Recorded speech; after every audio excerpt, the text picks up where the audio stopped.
think you should take your time. No problem at all. I'm sure, I think Karen's on her way. I feel bad that you guys have these so far up that it like encroaches on your space. Oh, that's all right. I mean, it depends on how much space you guys need, but. This room is Freezing? It's not freezing, it's kind of nice. it's always Quaint. yes, better. Soon, hopefully. That's year right. and a half, 18 months. Is that the plan? Mike will probably be able to give you a better date, but I know that their bids are coming in, so. That's a good thing.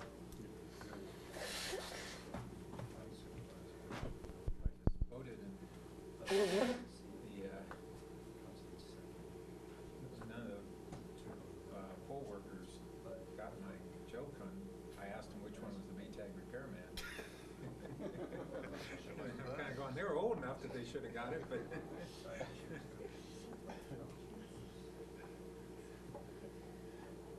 Was it totally empty or? Well, except for there was two precincts. You and I get to start there. You and I are the Except for the 6 or 8 people working there, it was empty, yeah. Hey. Yeah, we'll start with. All right, so we'll get started. So I think we're ready to get started. We'll have a full house in a second. Would the clerk please call the roll? Chair Berman, Here? Councilmember Burt, Here? Councilmember Holman. Here. Vice Mayor Nist. 3 present. Thank you very much. So the first item on the agenda is, the second item on the agenda is oral communications, which is an opportunity for anybody from the public to speak to any item not on the agenda. Have we received any cards from folks who want to speak during public oral communications? No. Great. So we'll move on to agenda item number 1, which is the Library Bond Oversight Committee Quarterly Reports Transmittal. And does staff have any presentation? Good evening, Chair Berman. Mike Sarter, Public Works Director. Just a quick introduction. This is a transmittal of the Library Bond Oversight Committee's quarterly reports for the last 3 quarters. Typically, they do provide them in groups like this, and the findings in the transmittal letter state that we have been spending the funds appropriately, though they do note that with the Mitchell Library contractor situation that there is some concern about exceeding the bond amount, though they also note that we have terminated Flinco and are no longer providing payments to them. So that's the end of my report. Chair Berman, Lalo Perez, Chief Financial Officer. There's at least one of you new at the table right now. Here comes the Vice Mayor. So let me give you a little bit of background, the direction that we are following from a prior Finance Committee, that there's no need for any member of the Library Bond Oversight Committee to come and present the information to you unless there is a irregularity or a concern. And the agreement was then it either comes right at that quarterly report or at the year-end financials. So this is more of a formality at this point in terms of presenting it. And in touching into Mike's comments about the potential use of all the bond proceeds, if we were to need to fund additional monies for these projects, it would come from the infrastructure reserve. And as some of you that are on the infrastructure committee may recall, my conservative position has been not to use some of the or all of the funds, because you never know when something that unplanned comes up, and this could be something like that. So that would be the backup plan if all the bond proceeds are used. Great. Thank you guys very much. So I'll open it up to colleagues for any questions or comments that they have. Anybody? Going once? Karen? If you could just refresh us about how far towards completion Mitchell Park is? What percent? Yes, as you may recall, we issued information to the council last month with a schedule from the surety and their contractor Big D Construction, which shows that they plan to complete the construction of the building in September, with a follow-up effort to take possession of the library and open it to the public in November. And at this point, we are still tracking on that schedule. It's a little different, appreciate that, but it's a little bit different than what I asked. I asked, like, what's the percentage of completion we are? So in other words, is there an anticipated cost remaining to complete? Does that make sense? At this point, we are have turned the project over to the surety, so any additional costs are theirs, and it's between them and Flintco to work that out. Our position is and continues to be that we have put them on notice that we do plan to issue liquidated damages for delays on the project, and we are accumulating that amount. And at this point, we have not exceeded our project budget for the Mitchell Park Library. And so just to be clear for everybody, so that money is not money that will continue to come out of the city's budget. It's money that would go back against Flintco. Yes, that's correct. Okay, thank you.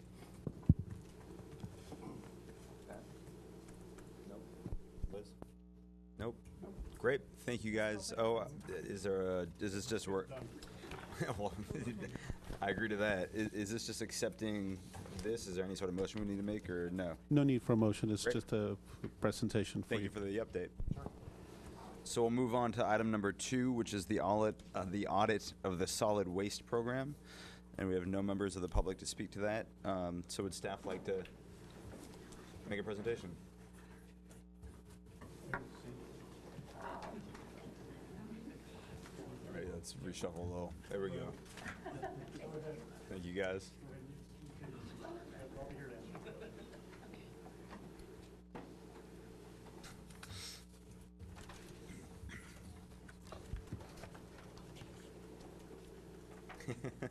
Always, every meeting, no matter where we are, you gotta get your right. You know what, you gotta really be, yeah. Perfect. My feet touch the floor. You gotta really give it all you got. Join. You got it? Part of our wellness program. I was gonna. Exactly. Do I need to hold this? Yes, please. Okay. Okay, good evening, Mr. Chair, members of the committee. Harriet Richardson, City Auditor, and with me tonight is Yuki Matsuura, Senior Performance Auditor from the Office of the City Auditor. We're here tonight to present the results of our audit of the solid waste program. We had 3 objectives to evaluate whether the Public Works Department effectively manages the city's solid waste program. Those were to determine if the Public Works Department's processes ensure accurate refuse billings, ensure there is sufficient revenue available to recover the cost of services, and provide reliable and useful financial and operational data to support management's strategic and operational decisions. Our audit covered solid waste operations from July 2009 to September 2013, with a focus on management of the city's contract with Green Waste of Palo Alto and related waste collection and processing services. For a little bit of background, the billing for the solid waste services comes out of the SAP system, and it's based on each customer's refuse service data that's recorded in Green Waste of Palo Alto's Route Accounts Management System, which is called RAMS. That service data is transmitted from the RAMS system to SAP through a daily incoming interface. So we reviewed all 19,681 utilities accounts in the city's SAP system for customers that had permanent refuse services. Those billings result in about 2.2 million monthly and about 26 million annually. We concluded that the Public Works Department has made significant progress over the last few years with regard to the solid waste program, including implementing zero waste programs and enhancing its contract management process.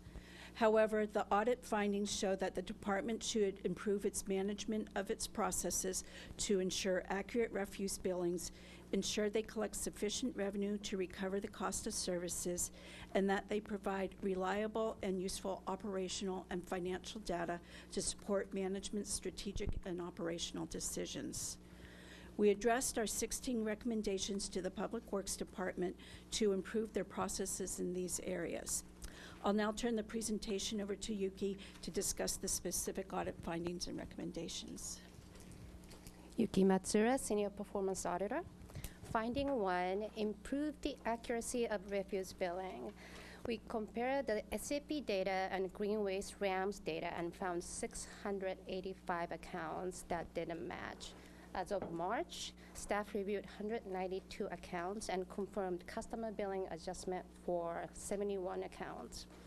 There are several causes of discrepancies. First, the interface between SAP and RAMS was not designed well, and the two data sets are not effectively synchronized. Second, when Green Waste took over the hauling operation, they inherited a significant amount of incorrect data. And even though they cleaned up, some unfortunately remained in the system. Third, refuse customer types are not accurately maintained. These types include single-family, multifamily, commercial, and roll-off. We are especially concerned about multifamily dwellings classification. Fourth, multiple quantities of the same service are not always maintained in one record in RAMS. For example, if a customer has two 32-gallon cans of garbage container, RAMS may have 2 records with 1 unit each, even though it really should have 1 record with 2 units. This can cause an interface error if the corresponding SAP record is overwritten with an incorrect quantity. And we also found a specific price code that is not set up for we found a specific price code is not set up for all refuse services in SAP, and there were over 100 duplicate or unneeded accounts in in RAMS, and these were reviewed and deleted by Green Waste.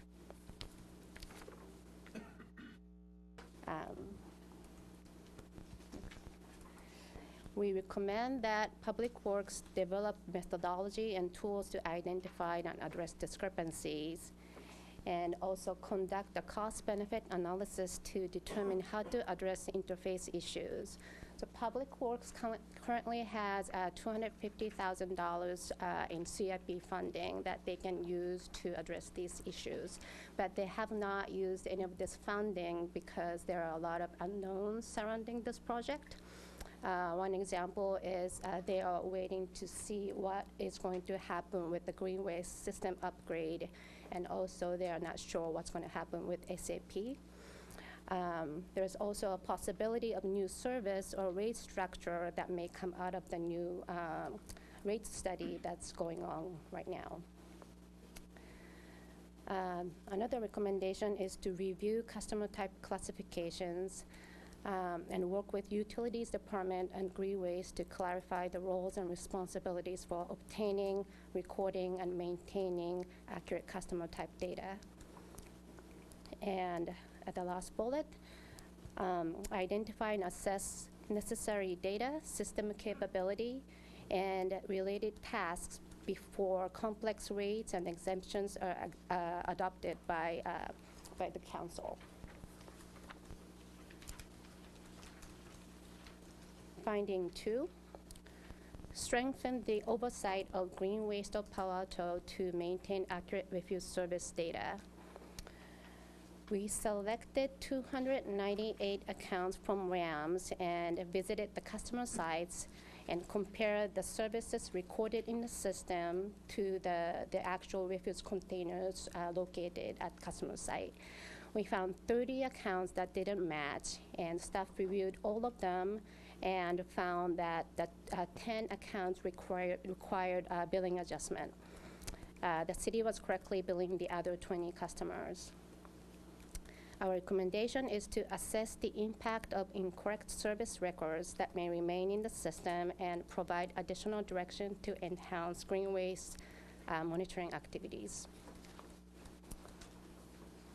Finding 3, ensure reliable and useful data are provided to stakeholders for informed decision making. During this audit, we gathered a lot of data and information, interviewed staff, and reviewed various reports and records. But then when we analyzed the data, we often found more questions than answers. And it took quite some time to actually understand what the data means. And we found that this is a very important issue as you make various important decisions related to zero waste programs and also the rate setting process. We provided 8 recommendations, which is summarized in 4 bullets here.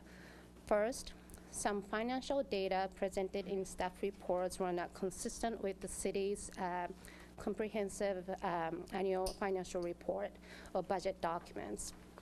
We recommend that staff work with Administrative Services Department to identify key financial data, clarify the methodology, and apply common terminology throughout the budget, accounting, and staff reports so that data is verifiable, understandable, timely, consistent, and useful. Second, the Refuse Fund Rate Stabilization Reserve Guideline has not been updated since 1993. Can you say why?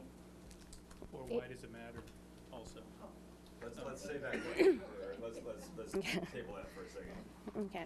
And we reviewed the minimum guideline ranges and identified some inconsistencies. The guidelines serve as the basis for determining refuse rates, and we recommend that the guideline be updated to make sure that it supports the reserve's intended purpose. The next bullet.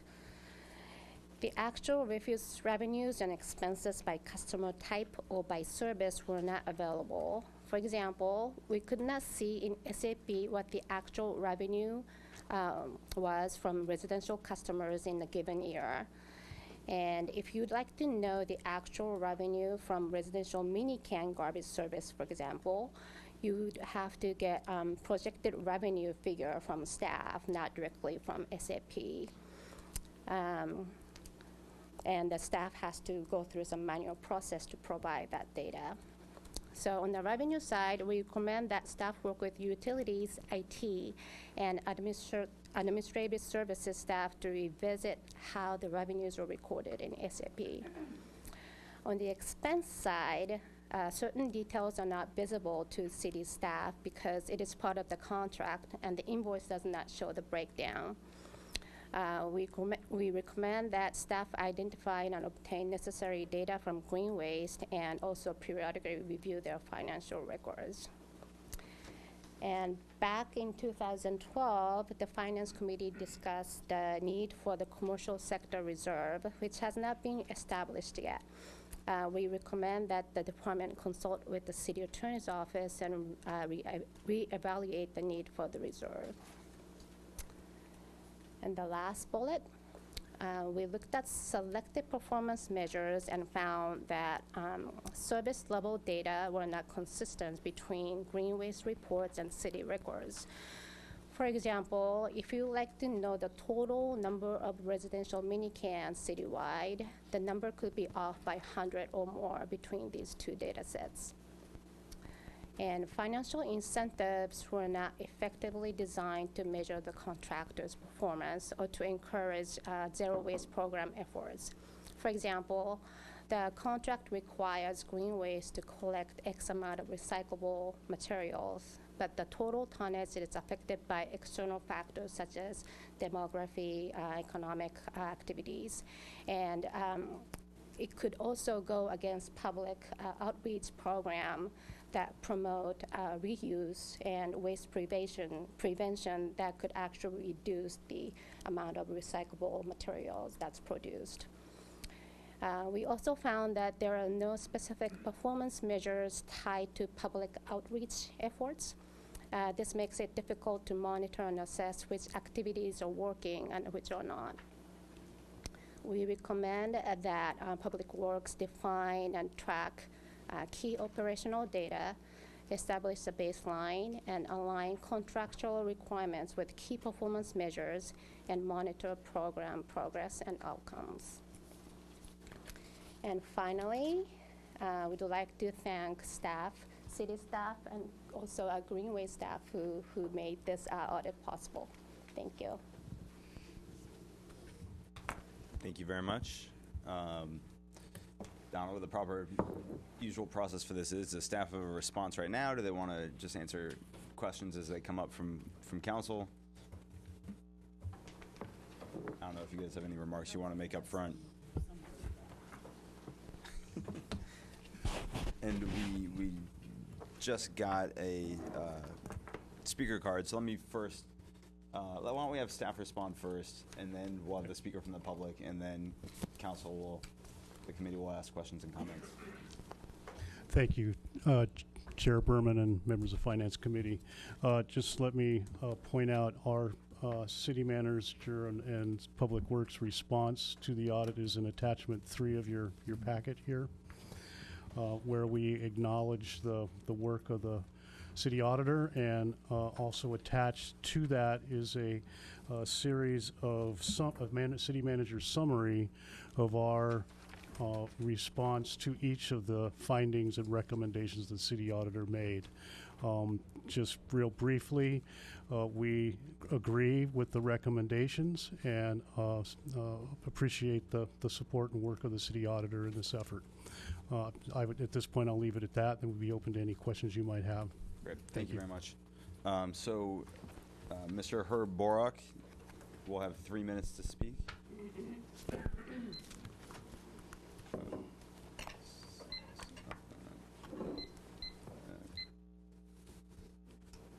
And that should be on. Thank you, Chair Berman. Just three brief comments. 2 years ago, there was a solid waste utility rate and refuse fund cost of service study, which staff felt good enough about to recommend rate changes, mainly for the residential rate customers, including adding a fixed rate, for example, for street sweeping. And in that report, which is May 18, 2012, at page 9, the consultant listed limitations in the report, and the first one was that the customer billing census data provided by the contractor and that was also provided by the city from its SAP system did not agree. After working with the city and the contractor, we were able to reconcile the majority, but not all of the differences. It appears that these differences relate to system coding limitations and inconsistencies between the contractor and the city. So, this was something that was known to staff, and since the council could have received this information as well, I don't recall this being part of the council agenda packet. And so it's something that could have been being worked on without having this particular item having to come back from the auditor. But I do appreciate the auditor bringing it forward as well as the other recommendations. In this cost of service study, it indicated an estimate for street sweeping expenditures of $1.4 million, and you'll note in the auditor's report at packet page 69, it has $2.1 million. Third, there's an item on facilities rent, which was, I believe, the method of reporting in the budget has changed in recent years. That the one rent item that I recall that is there for facilities rent is the rent from the smoothing schedule that we had for the previous rent payments when the refuse fund was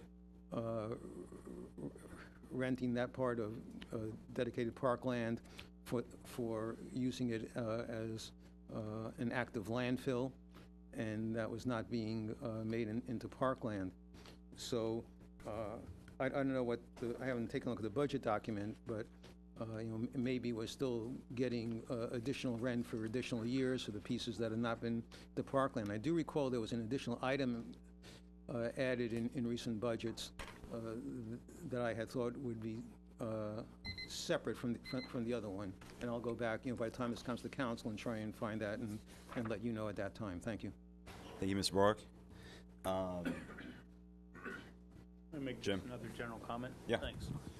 So I appreciate Mike's response, and I did review it before we put it out. I think as part of the discussion, it would be helpful for me to get a better understanding of the hierarchy of concern or risk that we have on this particular audit. To me, say questions of accuracy in billing as it relates to customer is a much bigger concern to me than process improvement in the form of kind of a continuous improvement methodology on data and that sort of thing. And so I think that's important to keep that in perspective. I mean, I think that ensuring, we really would like to have 100% accuracy in every billing situation, I think, for sure. It would be helpful to me to get a sense, really kind of a clear sense as we go forward, maybe not completely tonight, how much of this really is a technological interface issue versus, other kinds of control issues as it relates to input accuracy and that sort of thing. So that's one issue. And then secondly, there are always a lot of things when we look at them that are, I would put in the realm of process improvement. For example, the concern about accurate statistics about civic engagement, ways to measure. Those are nice to have, not necessarily always as necessary as accurate billing, you know what I mean, which I would say is something. So I would also look to Harriet always to get a good sense of sort of, not specifically, but making sure that as we work through an audit, we are actually working on the things that are most important and most relevant as far as fixing first as we do go through it. So thanks. Thank you very much. It's the perfect timing. Go for it. So as I look through this, one of the things that jumps out is, and I'm surprised, there's no disagreement, Mike. You've agreed with everything, which is a little startling. I was waiting for some disagreement, but I'm not seeing it here. Which one? Oh, my lights are on. Oh, I'm not being recorded. And you could say a little about that, but I thought that was interesting. But the second part, I think, and Jim just absolutely hit it. If this is something about our products, our technological products talking to each other, which is clearly what has been going on here, can that be fixed? And you said something odd. There are parts of a contract that don't allow you to release certain information. And I would think that would make it very difficult. So let me just kind of run through this a little bit, and then I'd be interested in comments back. And I'm also, because Harriet's new and I know has done this many other places, how does this compare with other jurisdictions? We're very proud of our green waste and our big trucks and so forth. And, every little boy wants to be a garbage man at one point or another, so those trucks, they do, honestly. They're very appealing. And the guys, who do that are really nice and interact. I was watching them with kids today. It's a big part of your community as to how you collect your refuse and so forth, and how people are when they're doing it. Are they pleasant and so forth. So I think that actually makes a big difference. So I don't know, again, it says, how do you measure it? You don't really know, but I think sometimes it's just kind of an undercurrent of feedback. So, and last time I was here, it was Pasco Sam. So, and people seem to be comfortable with that as well. But so those are some of the things in particular. So a couple for you, but in particular, Harriet, how do you think, if you take a look at this now, do you take a look and say, wow, there's a lot to be done here? Or do you take a look at it and say, you know, there are a number of things to be done. I think they've been identified pretty well. Mike says he agrees with them, and we could go forward from there without picking it apart page by page. Okay, so I'll start with, I agree with Jim, definitely that the billing accuracy is the most important. Your customers are who you're serving, and if you're going to serve them well, they want to know that they're being billed well. It hurts the city's reputation when you can't guarantee them that they're getting accurate billing. So I definitely agree that that's the most important part of this. I would say that the amount of discrepancies, the 3.5% of the total, is not what most would consider material. It's definitely noteworthy that there are billing errors and that those should be fixed. But it's not dramatic, correct. So, and then how does it compare with other jurisdictions? I would say that in other places where I've done audits, and there's been, I haven't done one on actual refuse collection rates. I've done a billing audit. It was in utilities, water collection, and that one was significantly worse. And so this definitely is not as serious as that.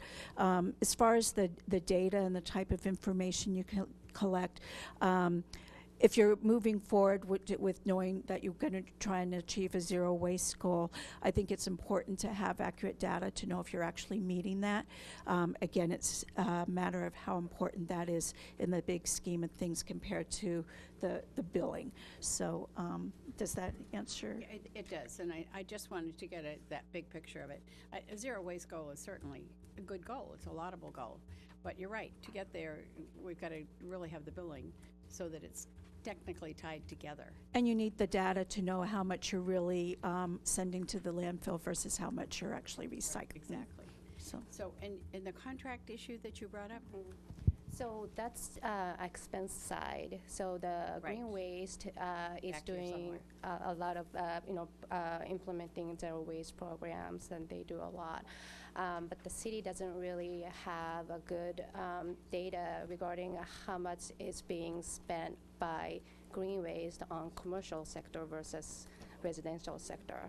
But the Green Waste does keep track of those data. It's just a matter of city obtaining that data from and you're saying Green it's a Waste. contractual problem.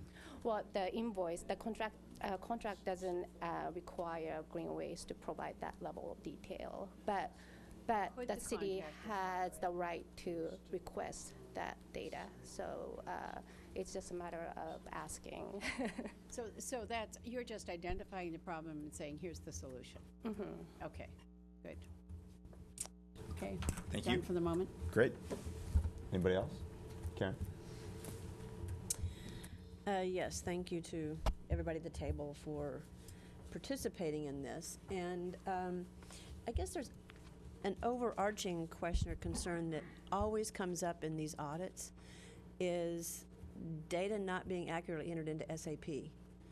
And that seems to be, no matter what the audit is or whatever the department is, that seems to be an issue. And so I'm almost wondering, it's like, why do we even do audits? Why don't we just like have instruction on how to enter data into SAP?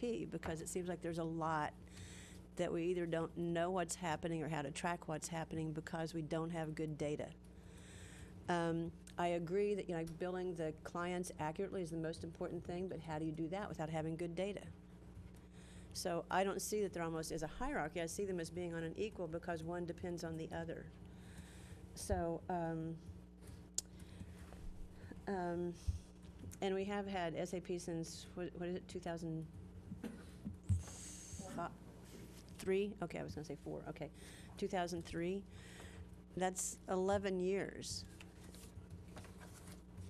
That's 11 years, and we still have these ongoing interface issues and problems. And I'm not trying to pick on anybody. It's just like what frustrates me is it seems to be a systemic issue that shows up every audit. And so as a council member, it's frustrating. So I'll come back in just a minute. Okay. And correct me if I misunderstood this, because it says when Greenways took over, that they significant, one of your comments, Yuki, was that they inherited a significant set of incorrect data. So if a lot of that's been corrected, does that mean that Greenways corrected it, not city staff? I think they work together. Need a microphone, need a microphone.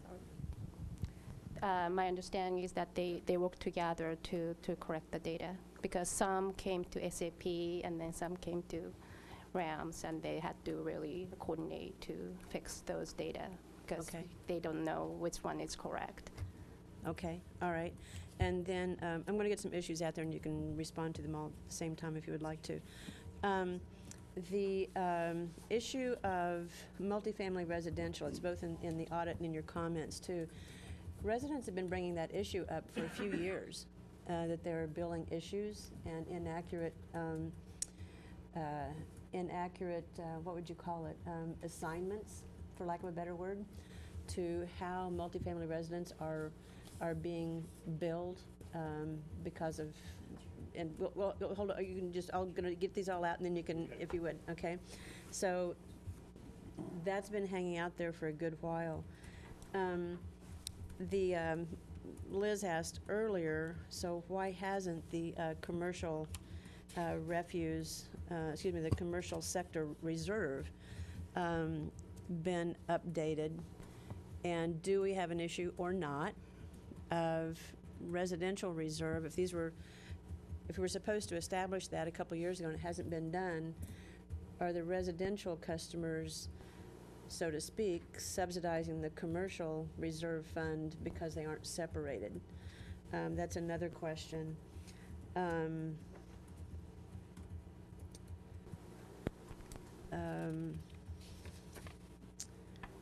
the refuse fund rate stabilization reserve hadn't been updated since 1993. I guess that was the question that Liz asked, was why not? And Jim said, does it matter? So I'd like an answer to both of those. And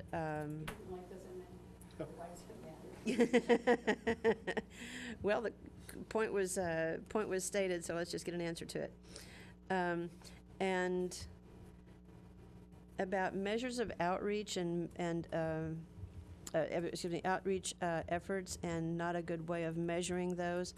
And why does that matter? Well, I think it does matter because outreach takes staff time, resources, money, so I think it does matter. And should we be doing something else if there's not, And I'm less concerned about having that be as accurate as the building information, for sure. But we need to have some way of measuring those, because are we doing something that matters or not? So it's a lot of questions, but I thought it was maybe more efficient to just get them all out there. And Lalo, you wanted to? I'll take a start at some of the points you make, because I think they're good points to bring up and discuss. They're good for the general public to hear. Data entry, I see it as just a course of business, and I know you probably don't want to hear it that way. It's the percentage of errors that you want to maintain at a lower rate. In the years that I've been here and in my prior years in the private sector, we had that issue. Transposing of numbers is very easily can occur when you're doing transactions rapidly and numerous transactions. So I think what we need to convey to you is where are we versus the industry standard of billing errors, for example, or data entry errors for the non-billing areas, because you did refer to other areas in SAP. And maybe that's something that we need to work on and provide you that detail of information jointly with the auditors and ourselves. When we went live with the utility billing system, we had an abnormal number of errors. And you may recall, I don't believe you were on the council, but you may recall hearing in the community, and we had to put a lot of resources to get it back to a reasonable level. The biggest challenge for Public Works and Utilities is that we have also a unique situation. Harriet mentioned water. A lot of the cities that she worked on is probably mostly water, with maybe another commodity. Here you have electric, gas, water, refuse, storm drain, and wastewater. And when you're trying to configure a system that has a lot of different requirements or desires into how you want data manipulated, it could have a cross interference from the different commodities, because one commodity may have rate tables set up in one particular way that doesn't allow you to set up a different area in a different manner. So some of those, my recollection is those were some of the issues that came up about in the beginning when Public Works staff was trying. I need to know a little bit more about that, because if I heard that correctly, I was like, why couldn't they all be set up the same? Why couldn't? Well, Because part of this is interface, and so in my simple mind, it's like you input a number, you input a number, you input a number. So I don't know why water would be different than refuse. That'd be different than. Yeah, and you know, I'm only going to be able to speak to it at a high level. I don't believe we have utility staff here to be able to get into the details, but we have different rate tables for water than we do for electric, and with different structures and different ranges and different rates for them. And so that's why it's not as simple as just entering a number. And so that can be conflicting in an area where you have a centralized billing. So that's what made it a lot more complex, because a lot of the issues that arose with SAP was when we went live with the utility billing. So again, in my simple mind, it's sort of like, yeah, things are charged at different rates, but when you go to the grocery store, potatoes are not the same cost per pound as tomatoes, as our beets, as our, you know, any number of other things. So I'm seeing it as that kind of example. So I need help understanding what you're saying, I guess. Yeah, and I guess my answer is that I'm probably not the best person to give you the specific details into that, because I don't know enough of the, I didn't do the configuration, I didn't manage that process. I just recall hearing that the complications were because we had different structures. And so my point is that it added to the complexity, that it's not as simple as it may seem, and it's more challenging for Palo Alto than it is for other agencies as a result of having that many commodities. In terms of the rate stabilization reserve, with the refuse fund, there hasn't been a major number of projects undertaken during this window of time. My recollection is that the minimum is 15% and the maximum is 30% in terms of the reserve level of the revenues. What we did talk to Mike as a result of utilities undertaken, and you may recall because you just recently did this year, reviewed the reserve restructuring, where they've gone into a different direction where it makes a lot of sense to separate the rate stabilization from other needs, and so they have multiple reserves. So in conversations with Mike, we want to do the same for his funds and come back and present that to you. I think the biggest change that I can recall off the top of my head has been the state of California asking us to account for the closure and post-closure reserves in the fund. Otherwise, it's been pretty much the major expense has been the contract for the hauling of the refuse and recyclables. Can I just add a couple comments? Thank you.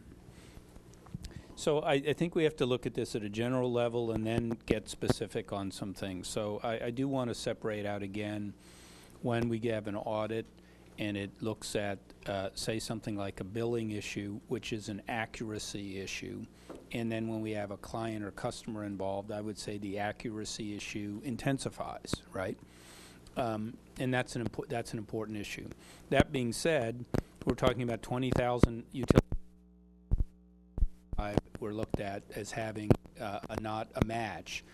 Match doesn't necessarily mean that there was an actual billing discrepancy, right? But there's inconsistency in the match. I'm just looking at finding one here. It does say at a certain point, Public Works had reviewed 192, I guess, out of the 685. So that's 28% of the non-matched ones, out of which 71 or 37% of that 192 had a billing discrepancy. So my deduction is not having a match doesn't automatically even mean that you have a billing discrepancy. Then we have the question of, okay, what is the billing discrepancy? Is the billing discrepancy due to the fact that we have a digital error, which is somebody inputting data and they just punch in the wrong numbers, or do we have an analog interface problem, which is the guy takes out a 32-gallon. I call up and say I've got a 64-gallon container, and I say I don't want to use this much trash. Bring me a smaller one, a 32. They come off and drop a 32, and it doesn't get put into the system that it was changed. That's a different kind of error that we have. And then you look at all of those, as we say, these are not material. I mean, I happened to have an interview with our outside auditors, and I brought up this audit just as one of the things, and they said, well, yeah, again, they said the same thing. This is not material. Now, I would say in this case, I want us to be 100% accurate when it relates to billing. But I think we need to put it in context of the rest of the world, too, and that sort of stuff. I don't know how you guys feel about your AT&T bill, but I can't even read the daggone thing. And I have to be thinking there must be mistakes. I think it's intentional. Come on, it's intentionally complicated. But anyway, that's a side issue. Pardon me? The two other issues I want to say, so I differentiate that from the performance audit, which I think are good things that the auditor says, if you can make these improvements, this would be a better way to collect data, or these would be better performance measures. Absolutely right. The question is, there isn't a nook and cranny in this organization from the council on down that we couldn't identify things like that would make things better. So the question is just, what is the cost and what does it take for us to get there? And I will just tell you, as city manager, I'm going to be like on financial issues or problems like that or billing issues right away, and then other measurement issues, we're going to triage them and do them as is best required. I mean, as best as possible, because we don't have unlimited capacity to be able to do things. The last thing I would just say about SAP, and in the auditor's office mentioned this, we're undertaking a review of SAP to say whether or not we should stay with SAP. I haven't even talked with Lalo about this. My own view is, if we were starting from scratch, I would say no, we shouldn't go with SAP. So I think a lot of our assessment, though, is we have such a sunk cost and an investment. Is a conversion makes sense and is cost effective? We keep coming back to SAP with this, and this is my view of it.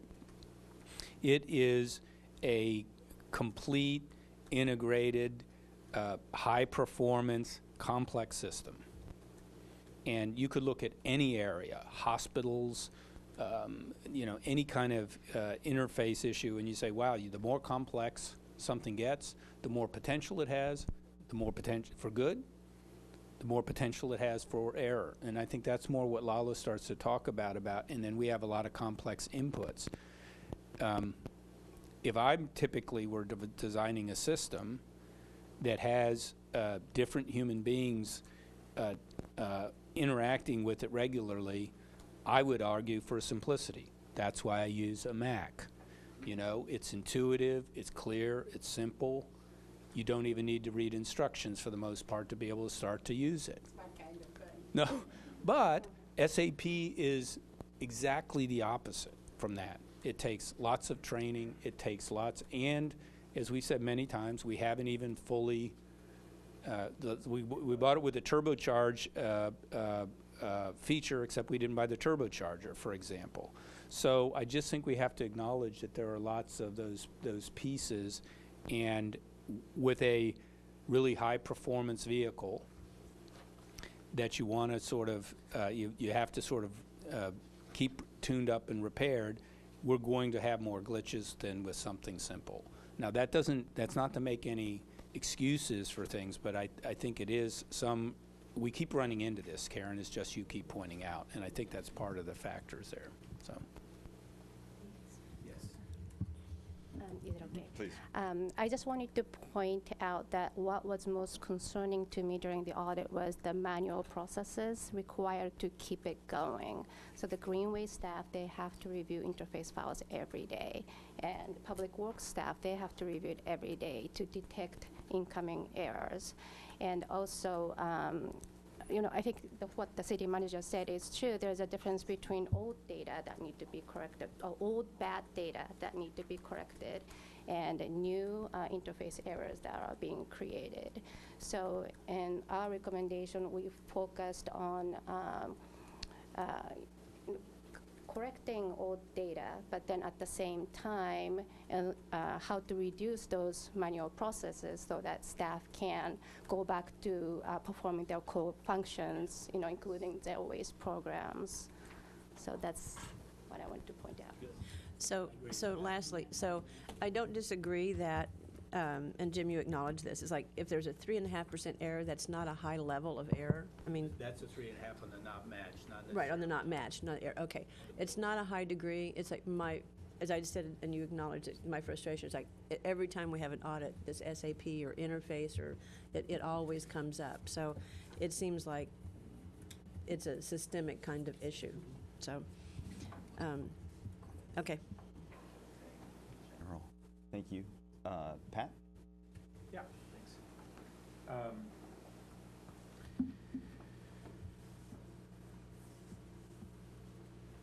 One of the questions was whether green waste, around needing additional data from green waste, and the contract doesn't obligate them to provide it.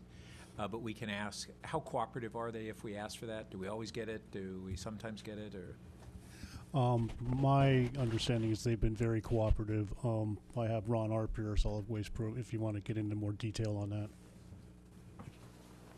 This is Ron Arp, our Solid Waste Program Manager. Come on up, Ron. Have a seat. Yeah, hi, Ron Arp, Solid Waste Manager. Yeah, the Green Waste has been extremely cooperative. They've responded to every request, and I think this was the first time we asked for that detailed financial data, and they did respond to that. they did? Yes. Thanks. And then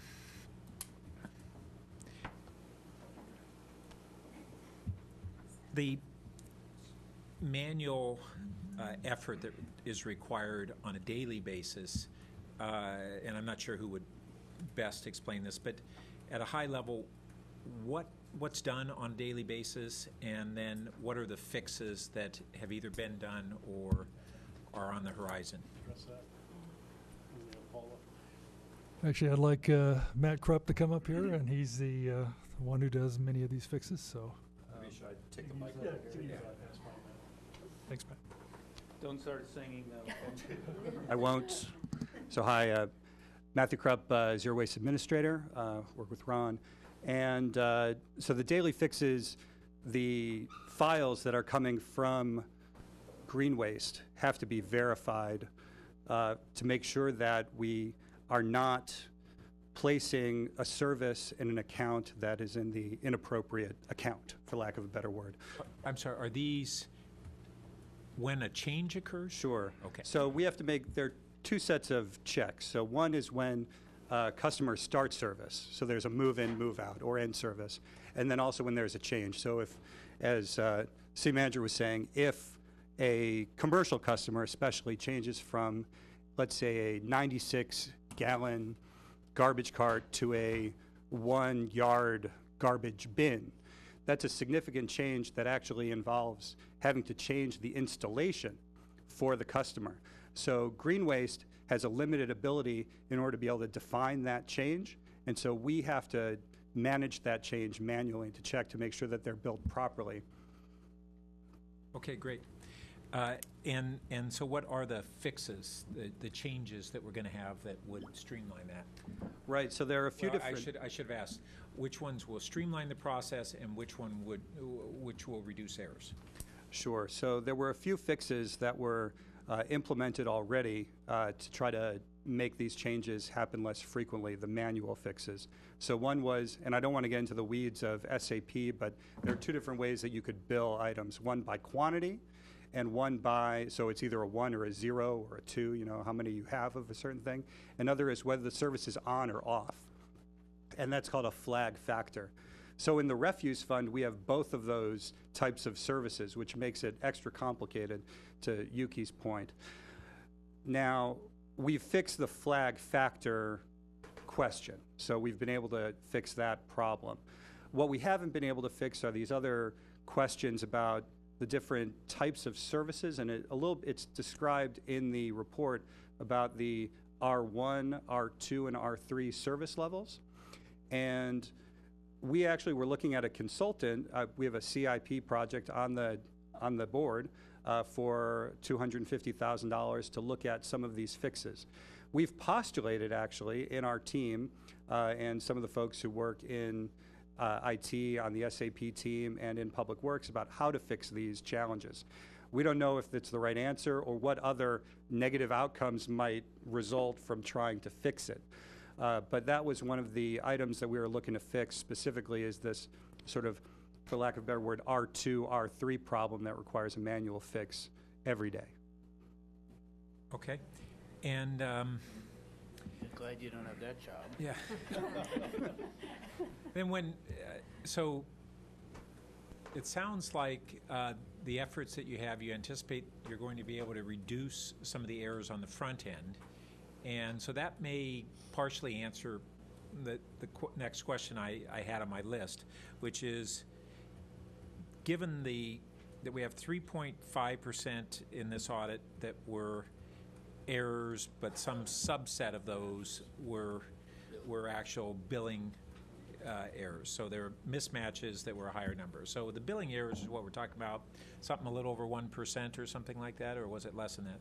Probably 2%. Okay. 1 to 2% billing errors. Is there a value in a cross-check that, you know, you've got the waste hauler every day at the sites or once a week at the site, once a year having a checklist on each route to verify that? Do we do that now? Right, so that's actually one of the recommendations that came out of the audit that we will be instituting, which is a semi-annual check of the data between the RAMS database and the SAP database using the tools that Yuki actually developed for us. So that's the easiest way to check. We hope that there will be very few errors coming through because all of the historical errors will have been addressed. So it shouldn't be too onerous of a job. Mm-hmm. In addition, another recommendation is to have Green Waste perform a greater number of site audits, you know, to make sure that the service on the street is actually accurate to the service that we're billing for. So we're looking to have, and I don't remember the exact number or the date, but we're looking to have all of those done by 1 year, yeah. Okay. So to have all the routes audited in 1 year. And then it was mentioned that before Green Waste, the error rate was considerably higher. And do we have any sense of how much higher, and how did that reduction in error occur? Well, we don't know. We didn't audit insofar as I know what Pasco's error rate was. So we're not sure what it was. We just know that there was quite a few, and Yuki found a lot, and we found a lot in 2011. But there was quite a few errors that came over from the old Pasco days. But you would know how many you've fixed. Right, and that's in the audit report. Okay, I don't remember the exact. So, yeah. I don't know if anybody has a sense.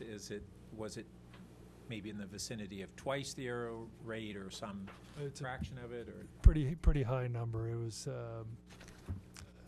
I couldn't say without looking. Okay, maybe if Yuki finds it, great. And that kind of goes to one of the other things that was touched on, is that. And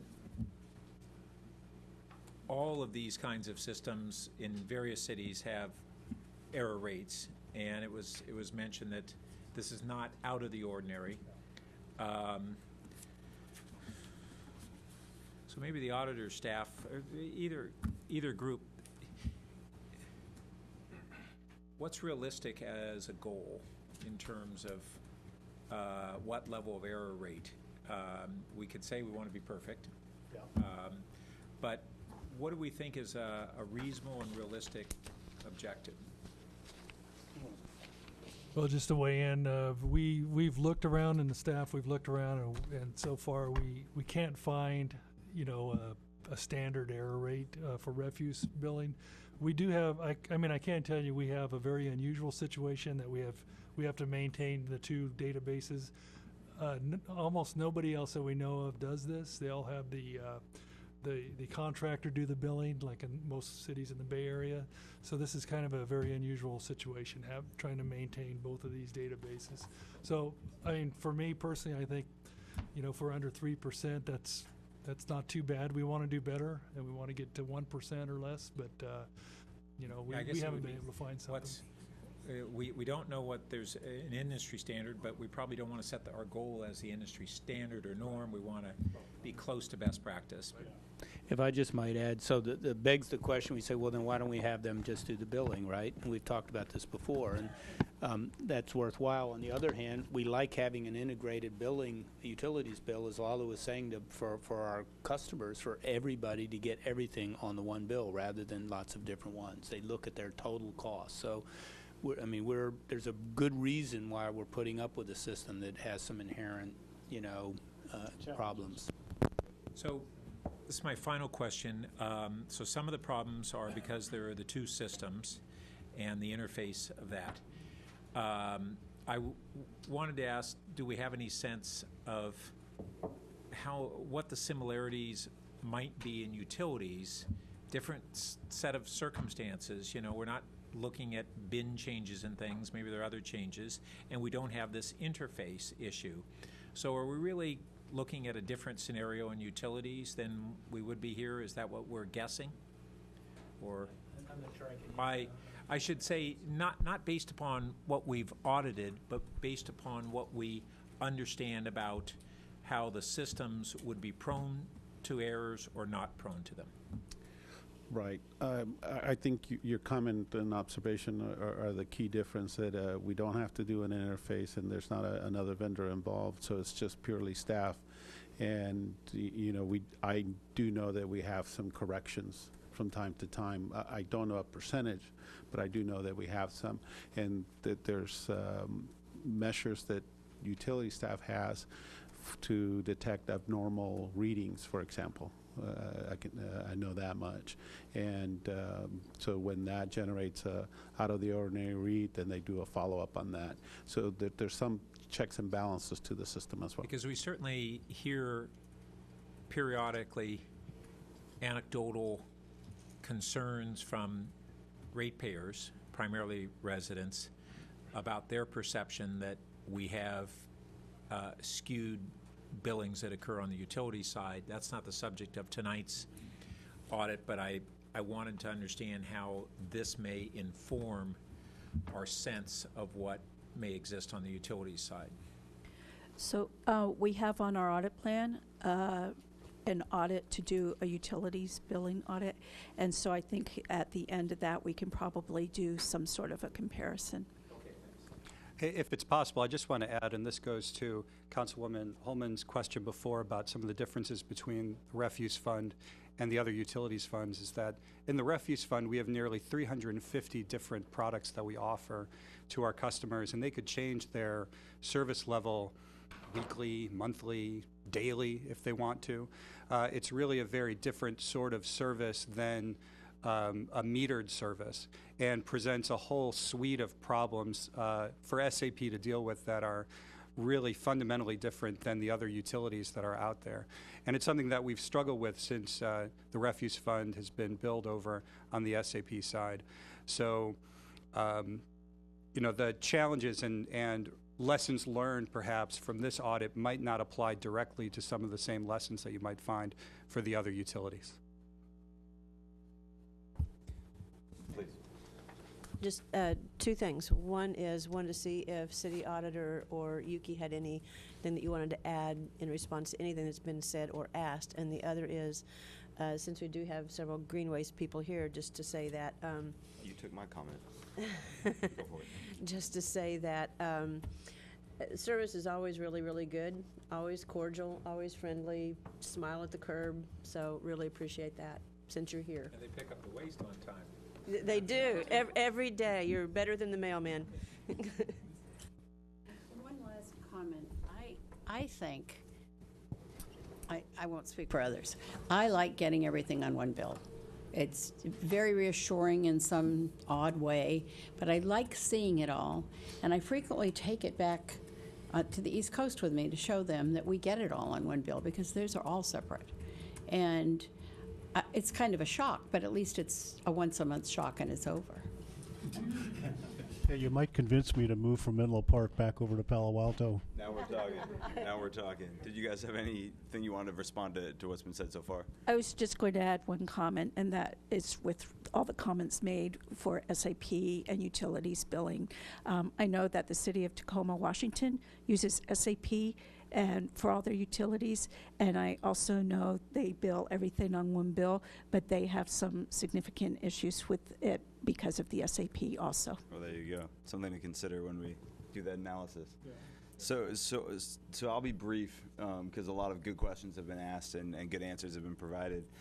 I have a totally different appreciation for this conversation and what staff is going through now than I would have 2 months ago before I started a new job, where we don't use SAP, but we use Salesforce. And it's my first time ever having to deal with this stuff. And I actually, 2 months into the job, the boss man wanted me to, enter in data on a weekly basis. And today I finally decided, okay, I'm going to do it.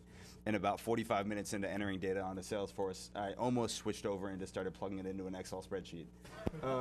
Just because that's what I know, and it's simple, and and I started to do that actually, and then I went back to. But they do interface to Salesforce. Well, and another problem that we have at my new work is collecting data from school districts. And integrating that into Salesforce and different IDs and different ways that things get tracked. And so I can see the integration problem that's happening and the error rate that will occur, and then the time spent, the manual time spent having to check it. So I think this audit's been very helpful. I think for numerous reasons. One, it's told us that we do have a pretty good error rate. I mean, you don't want any error rate, obviously. That's the goal that you want to strive towards, but we know that our error rate isn't a huge red flag, and it's something that we've been working on, and the auditor's office has provided good recommendations for how to work on that even more, and so I think that's very helpful. I also noticed, as Liz did, the 16 or 17 agrees next to all the recommendations, and that's a good thing. I mean, this is meant to be a helpful process, and I think it has been. So I think that's positive. I'll agree with Liz that it's great to get all this information in one bill. I had also noticed in the audit how it mentions maybe just having green waste billed directly, and I thought, well, why don't we do that? And then it was good to hear from Jim the reason why, and I think that makes a lot of sense. Versus I get a Verizon bill, I get a Comcast bill, I get a Netflix bill, and all of a sudden I'm spending $500 a month on stuff that I don't even use. So it's helpful to have that all in one place, and you can look at it and compare it and track it. Bridge for you. What's that? I got a bridge for you. Yeah. Is it in Alaska? So I won't. I think a lot of the other points have been made. I don't know if the guys from Green Waste want to say anything, or it sounds like you've been very cooperative, so we appreciate that. One small one. Great. So, and if you had no obligation at all, but if you don't, then I'll send it back over. Yeah, I know. I'm not. That was not a. Pat, go ahead. Well, just. I think it's been a smooth. Come to the mic real quick. Thanks. Smooth. Scott Schultz from Green Waste.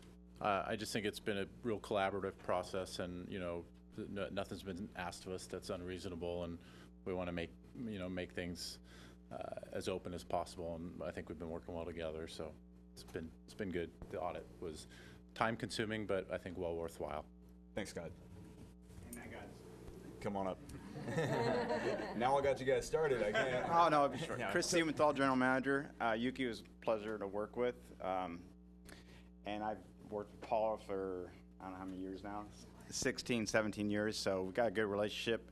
Everything went smooth. It was a lot of work. It's still a lot of work, and I got my staff, CSRs. Areta, she's not here, but she's my customer service supervisor, and she's been working a lot with the city, going over the city yard almost every other day and just spend a lot of time over there. So it is cutting into some other things, but we plan on getting it all together and working well together in the future. Thanks, Thank you. Something to those two? Was it? Yes. Because the two of you probably have more to do with what the customer sees. I mean, you're overseeing your whole staff and so forth. What do you tell them? Do you tell them they're role models for little boys, or do you? What do you mean? What do we tell them? The drivers. The drivers. What do we tell the drivers? Because they're the ones. The people we really see are the drivers. We don't see anyone else. Well, they know the audit's going on, and they're like, "What's going on?" You know, this because we do site visits too on these, and these guys are the first ones at the site, and we want them to verify there's a 3-yarder there. Yes, there is. So they've been also involved in this whole thing, and yes, they just want to pick up the garbage and go home. So they do get a little frustrated, but they understand. We had the city staff come early in the morning, bring donuts just last week, I think it was Thursday or Wednesday, and thank them for all the participation, also including the pilot program. And that was so important for those guys to hear it from them, because they're sick of hearing it from me and Scott, you know, but it was great to see that how we're working, and we weren't lying, making this stuff up. It's really important. It is. So because we were discussing outreach and how to measure outreach, I would suggest that one of your best outreach vehicles, bad pun, but are your drivers, because they are the people. You know, if I'm the one I've forgotten to put my garbage out and I run outside and just say, wait a minute, and they're always very pleasant. So they're your very first line out there in Palo Alto. So yes, I think they probably know it. Residential, but in commercial it's less because no one's up when they're picking things up. But you got a lot of residential. We have outreach people that directly communicate with the commercial.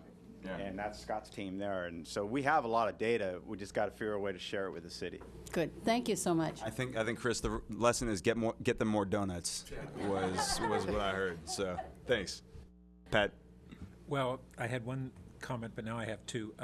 So upon hearing, I'm glad we got a chance to hear directly from the Green Waste folks, because I now have a stronger sense that this was really a three-way collaboration, and you know, here our public works staff respond in a very constructive way to the audit is great, and then to hear it from our supplier and really their enthusiasm and commitment, I think is commendable, and it shows a real good partnership, and that's great to hear.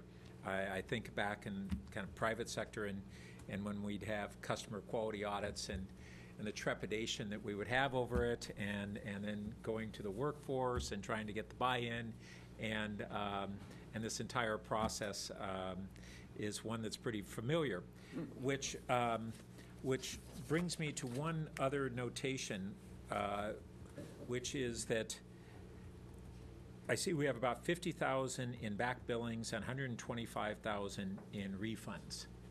And I take that as not just a statistical fluke that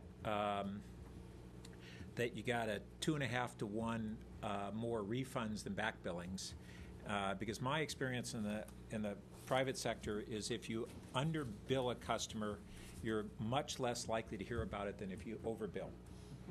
And that's my interpretation of those two numbers,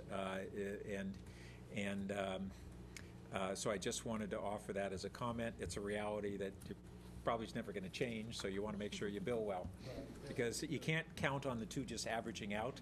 Yeah. Thanks. Well, thank you very much. I don't know if you guys have any last comments you want to make, but I think this was good. And we need a motion. I make motions when we don't need them. I don't make them when we do need them. May I say one thing? Yes. I just want to mention that these Greenway staff right here, their day starts at 3 in the morning, so this is really late for them. So really appreciate you being here. Mine too. Mine ends at 3. There we go. Thank you again, guys, for coming. Thank you, guys. Thank you for the audit. And the motion, do you make the motion? The staff recommendation, if I can just find it at the bottom of the pile. Accept the audit. Yes, it says something like that. I will second the staff recommendation to accept the audit.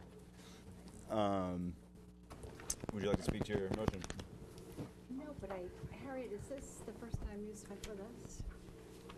I think as a committee. Yes, as a committee, As a yes, committee, yes, so- it is. Yeah, thank you for being here, and it'll be productive to work with both of you. So thanks Thank a you. lot. Thank you. And beyond that, I think some good comments were made, and be interesting to see where we go with SAP. That would probably be one of the things that got left with us. Absolutely. And on that note, I also wanted to thank and recognize Human, who I think might have been acting city auditor throughout most of this audit. So thank you, to you as well. And I don't have any other comments. Do you have any comments? No. So we'll go ahead and vote. Pat recorded his yes vote. All in favor? Yes. Aye. Any opposed? No. That passes unanimously. It'll go on the consent calendar. So it'll go on the consent calendar. Great. Thank you guys very much. Thank you.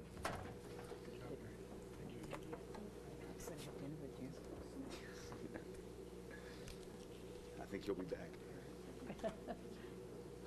So we will move on to agenda item number 3. I'm going to take a 1-minute break. Please. Yeah. Okay, good. Well, who's got the election results? Somebody does. I know you do. Punch them up somewhere, guys. Don't make me do it on my little iPhone.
Which one are you talking about? Alex Padilla.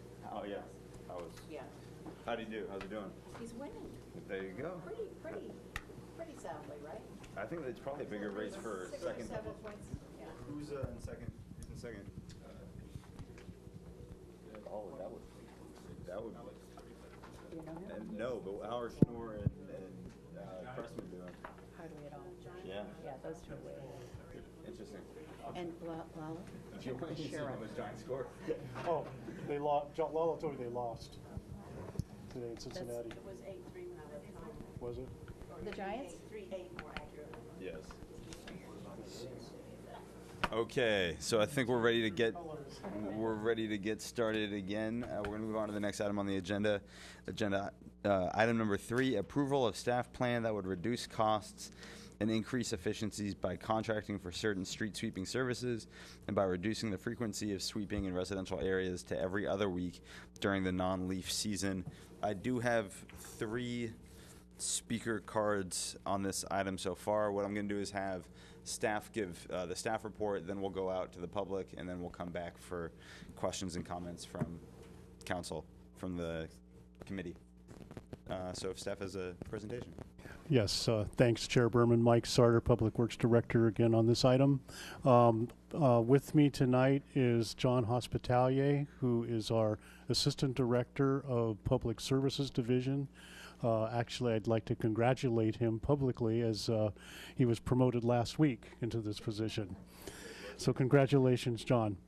Also, Ron Arp, our Solid Waste Program Manager, is here, and Todd Seeley, our, one of our project managers in Public Works, is also here. The reason I have the three is street sweeping is actually a two-division function in Public Works. The operation is actually managed by John and his staff. Any future potential contracts would be issued and overseen by Todd. And then Ron is here because he pays for the service out of our refuse fund. So with that, Ron and John have a short presentation to give you to kind of walk through the background. As you recall, this came to the City Council back in January. Council directed us to issue an RFP for contract services, and so we're back here tonight to report on those results. Thank you. Okay, thank you, Mike. Ron Arp again with Solid Waste Manager. Okay, so next slide there. Okay, so tonight we will review the background and describe our current street sweeping program. I'll discuss the every other week street sweeping pilot that we performed last year and the results. I'll introduce the concepts of the plan that we're recommending. I'll describe the recent RFP results and discuss the resulting cost estimates, savings potential, and other benefits. I will discuss other considerations if this plan is approved, and I will discuss the next steps and recommendations. So if you do agree with our efficiency and cost savings plan that we're presenting tonight, then we are asking you to recommend that the City Council approve the next steps in our plan, which are to, one, reduce the street sweeping frequency for residential and light commercial areas to every other week during the non-leaf season, and for staff to negotiate and develop an agreement with an apparent successful street sweeping proposer named Contract Sweeping Services, and return to the City Council in August for a contract award and a related budget amendment ordinance. So next slide. So for background, summarizing, I'm just going to summarize quickly our street sweeping and cleaning program. So we have a total crew of 11 people in the Public Works Department that are responsible for our sweeping and cleaning program. The program includes sweeping and cleaning the city streets, parking lots, sidewalks, bike paths, and dead ends. The part of the program that we're recommending to be modified, it involves 5 staff that work on large regular street sweepers that sweep all of the city streets, and 2 staff that drive the large leaf trucks, the collection vehicles that transport the sweeper debris to the smart station. The annual costs for this part of the work that we're recommending a modification is $1.359 million. Most of this expense is budgeted in the refuse fund, but some of it is budgeted in the Special Parking District Fund. In 2012, ASD staff performed a survey of neighboring cities to determine how other cities perform their street sweeping programs and to see if cost savings could be possible for Palo Alto. So our main goal back then was to lower costs and help replenish the refuse rate reserves and help reduce the pressure for future rate increases for our customers. ASD found that Palo Alto sweeps, the results of the survey, they found that other cities, or Palo Alto sweeps residential light commercial streets more often than any, not quite yet. Just asking if you want your slideshow to be going. Not yet, I'm still on this one, yeah, sorry. So we sweep our streets more often than anybody else that was surveyed. They checked a bunch of the neighboring cities, and we sweep our residential light commercial areas weekly. Nobody else does that. They're all every other week, some are monthly. They also determined that most of the cities that they surveyed, they contract out some or all of their sweeping services. And Palo Alto, they determined, our ASD budget folks determined that we could save a significant cost per year if we contracted out some or all of this work. Okay, before, I know this slide's kind of long, but background here. So this is our third Finance Committee meeting where we've discussed this, modifying the street sweeping program. So just to go through quickly, in March 2013, we met with Finance to present the ASD cost analysis and the survey. And the Finance Committee at that time directed us to perform an every other week street sweeping pilot to test the feasibility of reducing the frequency in these residential light commercial areas to every other week during the non-leaf season.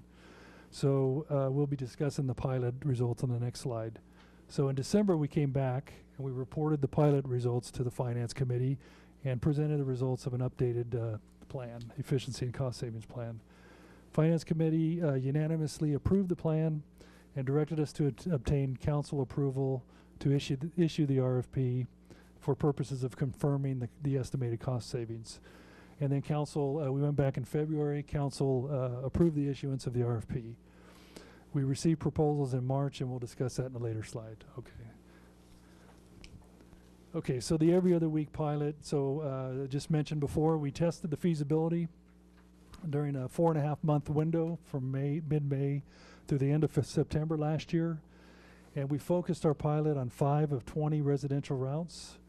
The pilot areas were spread out evenly through Palo Alto in order to get a better understanding of the impacts of the service changes. All of the selected areas had standard Palo Alto tree growth, including trees that drop their leaves during the non-leaf season, like magnolias and camphors. We kept a complaint log, and during that time period, we only received 5 actual complaints from residents who said there was too many leaves in or debris in front of their home. These 5 calls were from areas representing a population of some 15,000 estimated people. No excessive debris was observed by city staff during the pilot, and the next one is the worst area we found during that every other week pilot, and doesn't seem too bad. This was the worst. That was the worst area that our inspectors found, and they took a photo of it. So staff concluded, we concluded, and John's crew concluded from the results of this pilot that the city could transition the street sweeping program to every other week sweeping in residential light commercial areas without very many complaints from the public or really any significant impacts to the environment. Okay, so the concepts, just to go over the concepts briefly. First of all, our plan does not reduce the frequency of sweeping in the critical University Cal Avenue areas. These areas will be continued to be swept 3 times per week. We think it's too important of an area to reduce there. The plan does not reduce the frequency also to cleaning our parking lots, garages, dead ends, that sort of thing. And as I mentioned before, the plan, it does reduce the frequency of sweeping in residential areas to every other week during the non-leaf season, and it does contract out this work. So the plan requires a successful contractor, if we move forward, to obtain an encroachment permit from Caltrans and continue to sweep El Camino weekly. The city will continue to invoice Caltrans for this work. And the plan, finally, the plan recommends that we use both contracted and in-house resources for emergency responses, such as cleaning up roadways after accidents, cleaning up storm debris or debris from water main breaks. Okay. So the RFP, and as I mentioned, in early February, we issued a request for proposals, confirmed the estimated cost savings. In March, we received 2 qualified proposals. Both proposals indicated that the firms would require a minimum of a 5-year contract term in order to make their capital investment in the equipment required for the operation. We followed up with other cities who contract out. The other city staff indicated that sweeping contracts all had a term of at least 5 years. This seems to be the industry standard for the minimum. Contract Sweeping Services is the name of the contractor. They were determined to be the apparent successful proposer, mainly because of their lower fee. They currently sweep other local cities near us, such as Menlo Park, East Palo Alto, Cupertino, Foster City, San Carlos, and Saratoga. We followed up on the references, and all of the references provided positive reviews for these services.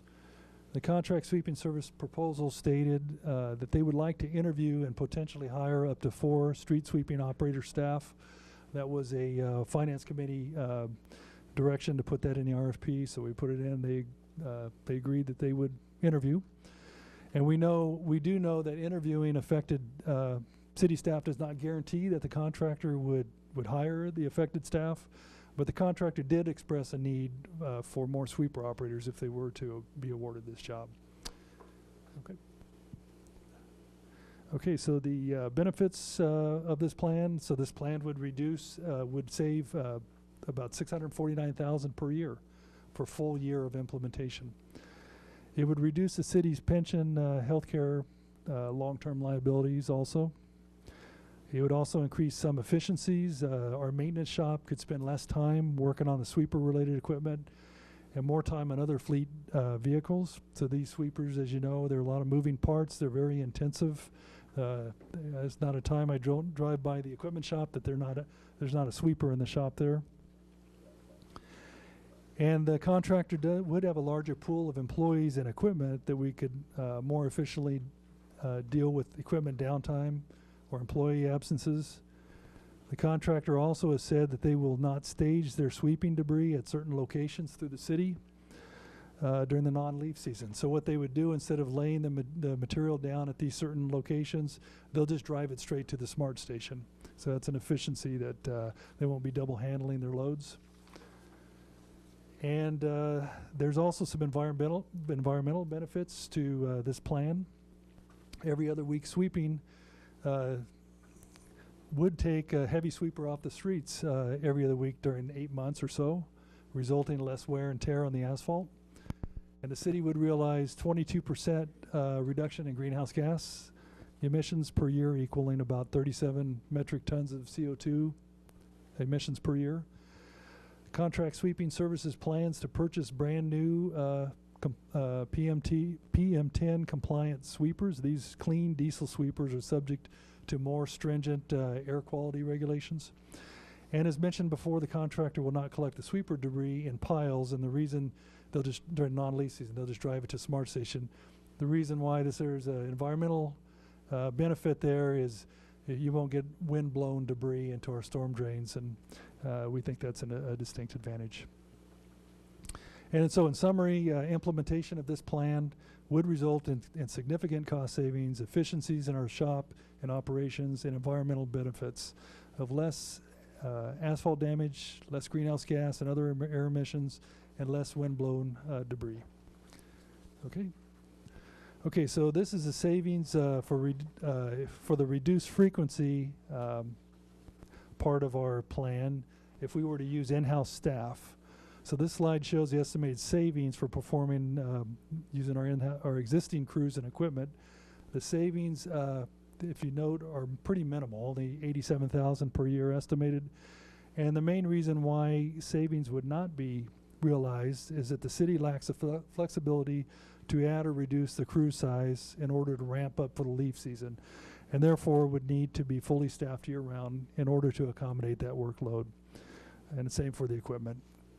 The savings of $87,000 would be from the result of reduced fuel consumption, vehicle maintenance, and vehicle replacement allocated charges. So let me just explain briefly the citation revenue. So if we were changed to every other week sweeping, then we would propose not posting the no parking on sweep day in the permanent signs in the downtown north neighborhoods during the non-leaf season. So weekly parking enforcement in this neighborhood would resume during the leaf season, but it would be estimated during that 8-month period that we would lose $37,000 in revenue to the general fund. Okay. So then overall cost savings, this table breaks out the costs for the current program. It's kind of in the left column there. So that is city crews sweeping every week and the proposed efficiencies and cost savings plan. So remember that the proposed program has two main changes from the current plan. So both outsourcing and reducing their sweeping frequency.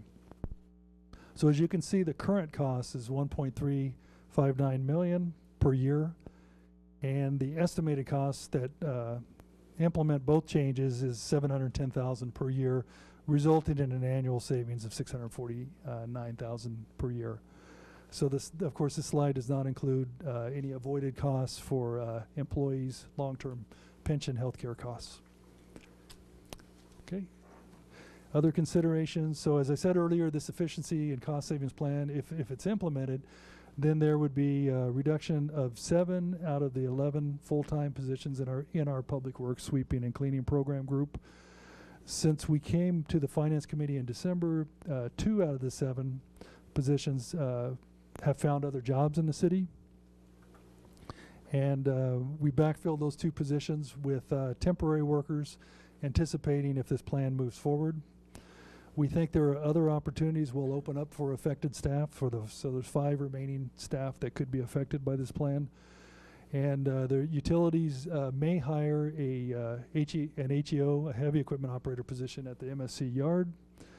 There may be movement in the asphalt streets crew as staff, such as John here, has been promoted. And if there are other people that get promoted up, there might be other openings.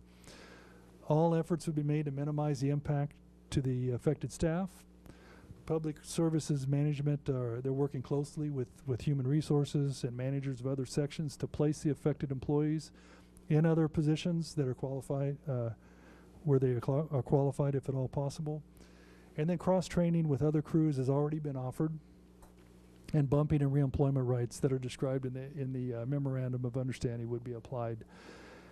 The city has already met with SEIU to discuss the decision and impacts of contracting out, and additional meetings are planned.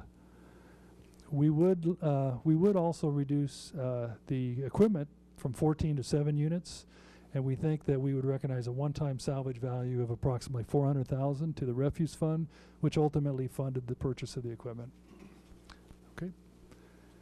So this is a big question, and we can just see from the Palo Alto online. We see a lot of these questions. We are keenly aware. We've received lots of emails about people that want us to be aware of this, so we wanted to address it. For 2 of us who are new, what's the non-leaf season?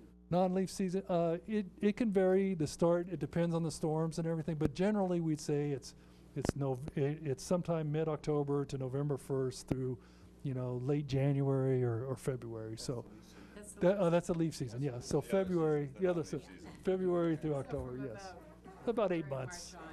Yeah, it's about 8 months or so. It's more or less. Okay, so we wanted to address this.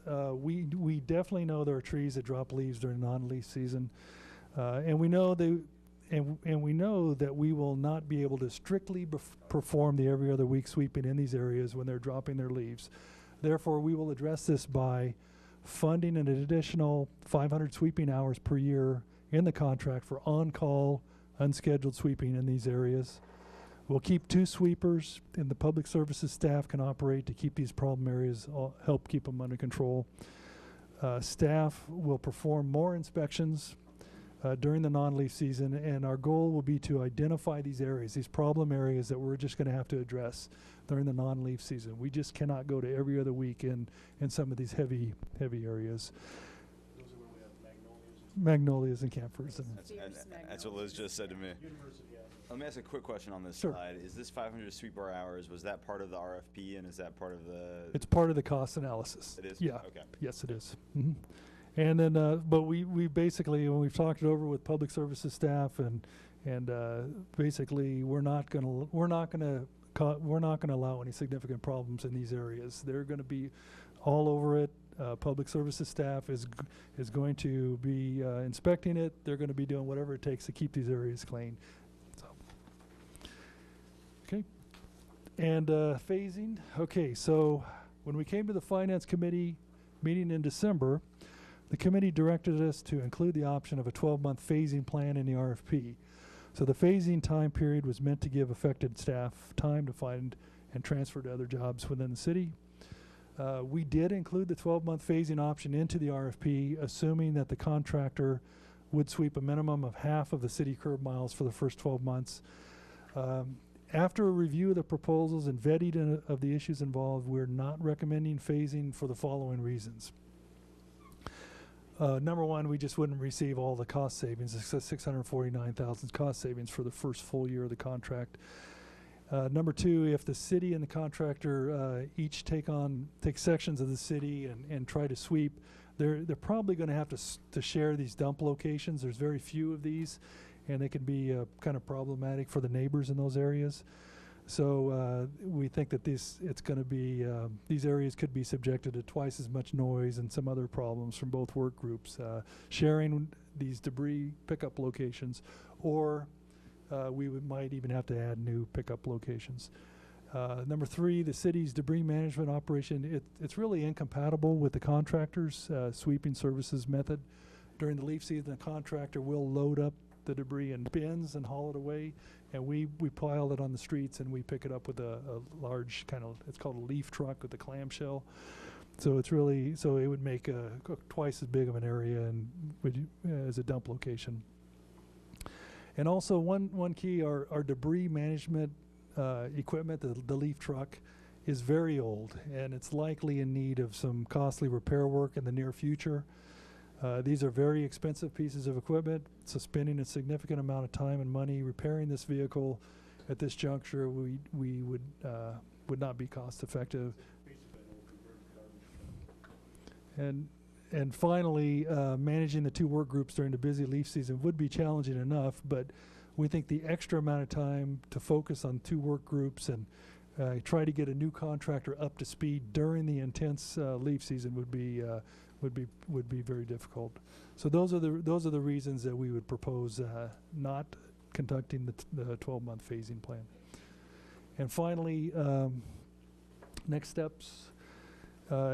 The next steps, if you approve these recommendations, are we would negotiate and develop a street sweeping contract with contract sweeping services. We would continue providing cross-training for affected staff and continue exploring transfer opportunities for the remaining staff. We would return to council, right now it's scheduled for August 18th, for a sweeping contract award, as well as to provide budget and operational impacts. And then we would issue a notice to proceed in late August, would be our hopes. And the contractor would begin working at the end of September, is kind of right at the start of leaf season. So that is it. And with that, we can just go on more and go to... Good evening, everybody. John Hospitalier, Assistant Director, Public Works, Public Services. I just wanted to make sure that it's clear that these dates that Ron just rattled off are tentative dates. We're just under the pretense that we don't know what we don't know at this point. What our concerns are the operational issues with the transition. So I just want to make it clear that these are soft dates. And nothing set in stone yet. Thank you.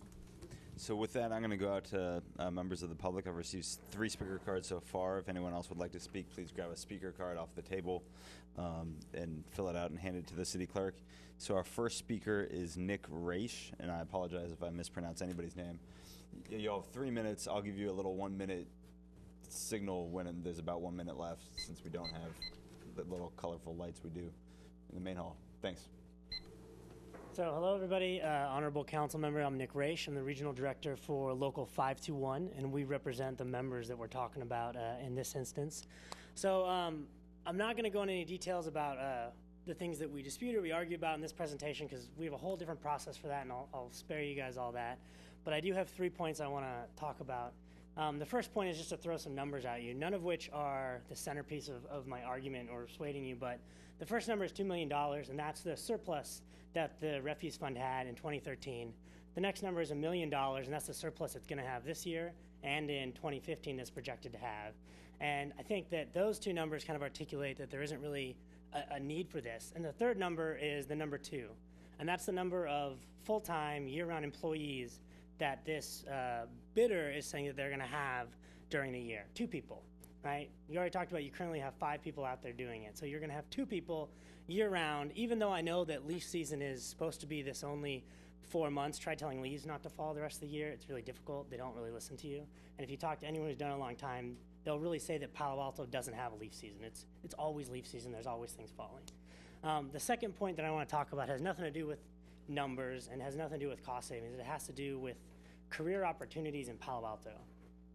If we make a decision like this to change from a career, which is what the people who are doing this now have, starting as either, an equipment operator to a heavy equipment operator to a lead to all these different opportunities they have now, which are really careers, right?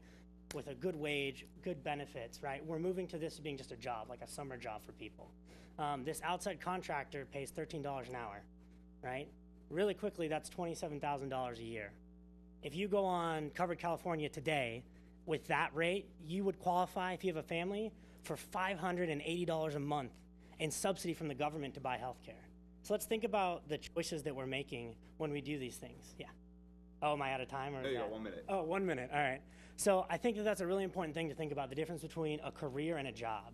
Because as civic leaders, right, and leaders of our community, I'm not going to put words in your mouth, but I want to create jobs, right, career jobs for people where they can go into something and they can move up and they can support their family and that they don't have to rely on Covered California for health care. And that was really shocking to me when I looked that up today. So just wanted to say that piece there, and we have our process that we'll work through, and all the other issues that we have will go that way. So thank you for your time. Thank you. And the next speaker will be Margaret Atkins.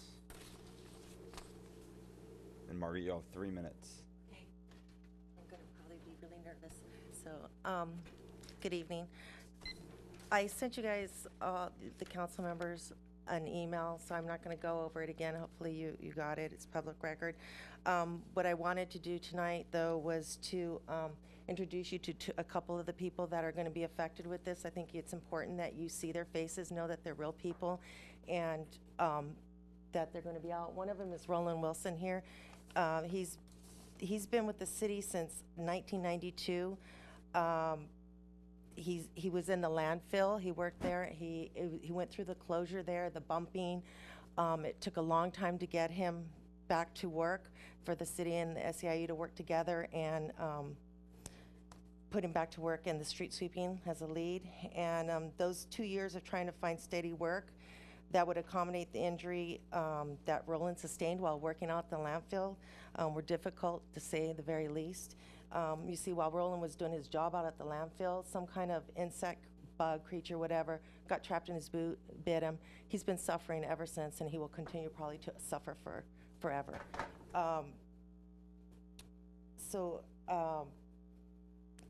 And when we did the settled the agreement with the city and stuff, I mean, there was an offer on the table. He didn't accept it. He wanted to work for the city. I mean, this city is not just any old job. It's his career. It's his home. We all been here many, many years. We all know each other. We work well together. This is where Roland wants to be. I only ask for you guys to give him an opportunity, a chance. Another person that was at the landfill is Eric Van Sant. He's over here. He's a father of 3 children, supports his wife. He was out the landfill and then was displaced as well. He is also an HEO in the street sweeping, which we're grateful that they were able to get jobs.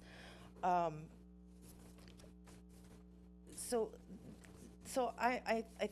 having a really hard, difficult time helping them. And I know that you guys committed or directed to the staff to help them find opportunities to land, soft landing within the city. We're just not finding it happening. We have one of the street sweepers apply for an entry vacant level position, and he didn't. We don't think he's going to get the position because they're going to give it to an outside person who used to work for the city but left the city. But he's come back, and because he's up and running, they want to hire him and give him the opportunity that I believe that should be given to these employees that have dedicated their lives here. And up and running, we didn't all become who we are today. Lalo, you weren't an assistant director or director overnight. You weren't born that way. Somebody somewhere gave you an opportunity to prove yourself, to either succeed or fail. And that's what I'm asking you guys, to help these people. You talk about heavy equipment operator and utilities. These guys applied for heavy equipment operators, 2 different positions, and they didn't get it. So what makes you think that they're going to get this new one that comes? Thank you, Okay, Margaret. I just Sorry. thank you very much for your time. Thank you. So our next speaker will be Herb Borok. You'll have 3 minutes. Thank you. As I understand from the staff presentation, it's not clear what the period of time will be for weekly sweeping or every other week. But it's important what the total number of months are to see whether you have a proposal that's worth accepting. This proposal is based upon 8 months every other week. But if the leaf period where you would need street sweeping every other week is longer than that, would reduce the other week, maybe this is not such a good idea. The picture that was shown for a rolled curb where there was some debris indicates to me that the pilot area was covering an area South Palo Alto, which you all know in the right-of-way has a much lower leaf tree canopy than in areas of, if we had a picture of a vertical curb and gutter from North Palo Alto, where I believe there is a longer period of time where you have debris. If you decide to implement this proposal, then I believe you should lower the fixed charge on the residential refuse bill by the residential savings. For some background, in fiscal year 2012, the city instituted a fixed charge on the refuse bill of $4.52, which was listed as fixed residential monthly charge. But then for fiscal year 2013, staff recommended, the council approved, and through Proposition 218 process, the ratepayers approved, making a fixed charge of $6.66 for street sweeping. And as the staff report indicated, that an additional benefit is that the fixed charge on customer bills would represent the actual cost of street sweeping services, while the current fixed charge didn't. So, I believe that in terms of what was approved through the Proposition 218 process was that charge of $6.66 is linked to the street sweeping service that the ratepayers are getting. If that service is reduced, then so should that fixed rate. The process will go on for a period of time to create a balance where there was an imbalance between the commercial sector and the residential sector, and also to deal with what was called conservation pricing, because at an earlier period, the 20-gallon can rate was dropped so low, and nobody thought that people would shift to a smaller can and therefore create a deficit due to that shift. But it doesn't matter that there was a plan to change the pricing schedule in the future. Everyone was told that the $6.66 represented street sweeping, and if people are getting less services, that part of the rate should be lowered. Thank you. Thank you, Herb. So with that, I don't know if staff had any comments that they wanted to make before we bring it up to council. Nope. Great. So we'll open it up for comments, questions. Can we start with Magnolia? If you want to chat about Magnolias, then we can definitely start at Magnolias. I think Margaret's questions were very good, and you may want to address those a little more later. But I know the most letters I have had have indicated that they're on a street with magnolias or something else that continues to drop their leaves. And I think what I heard you say is we have a special program for those streets that have leaves other than in that, other period of time. So if I lived on a Magnolia Street and I'm every other week, I have a number to call and you will come out and sweep my street? Yeah, absolutely. Well, maybe I can have John describe the process and how But it sounded to me like it's sort of on call. If I call you, you'll come. Yeah, Yeah, you certainly could call or email, or there's a number of ways you could inform us, and we would respond with either like the contractor or our own in-house forces would But I've got to call every time to get you to come. No, the goal is, and maybe Todd's chomping to answer this, so Yeah, maybe I'll let him I think it's the on-call part of it that bothered me, because the magnolias just never stop dropping those leaves. Todd Seeley, Project Manager, Public Works, Public Services. Our intent with the trees that drop in the non-leaf season is, in our minds already, the managers, we have an idea of where these areas are. So our intent is to not have to have it on call, more as setting up specific times during our targeted non-leaf season drops that we know are coming. So that way the residents don't have to do that. We have the 500 hours in the bank in order to take care of that. We feel that that's ample time to be able to schedule that stuff ahead of time in advance with the contractor in order to make sure that there's no disruptions of service and that the residents are getting the same level of service that they're used to. Okay, so you're reassuring us that those beautiful magnolia-lined streets will get the attention that they need? Absolutely. Because those are Let me just... They're very, they're very determined leaves. And we're aware of that, and we remain committed to follow up as we have in the past. What everybody should know is that we have a program in place now where we post these areas during the non-peak season, the non-leaf season. You've probably seen it throughout town where there'll be temporary no parking signs posted along the edge of the roadway. That's how we know the areas already. We've identified the areas already. It's not a case of we're going to pick this up as we go. We have that listing. It's already cataloged. We know it's part of our muscle memory that we're going to have to go to these areas every year.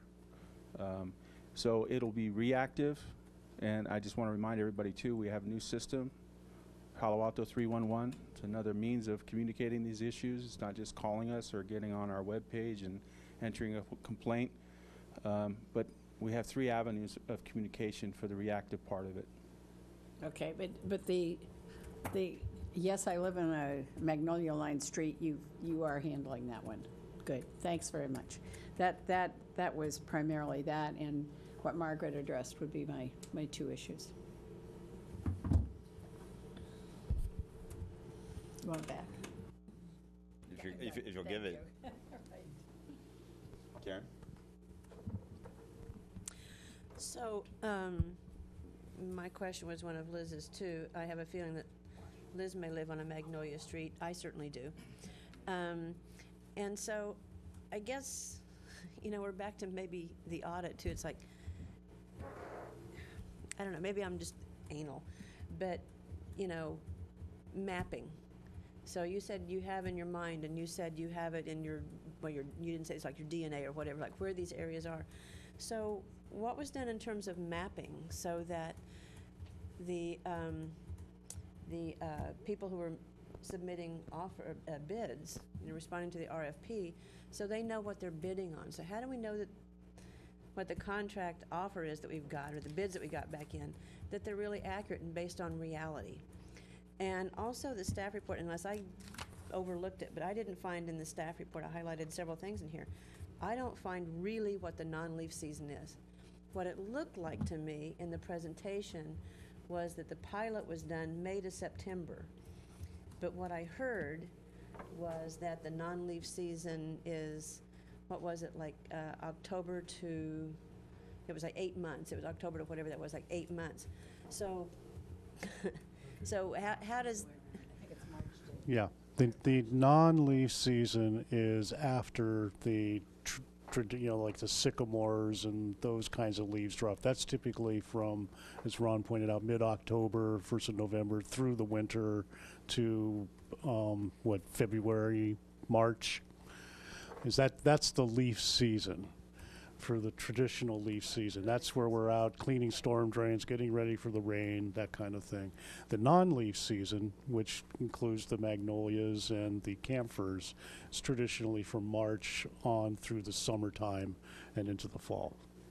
So how many months? Roughly 8 months. Okay, so I'd written down here, yeah, and I did have it reversed, but 8 months being the non-leaf season. But I thought I read somewhere that was approximately 6 months, and I may have just made that up.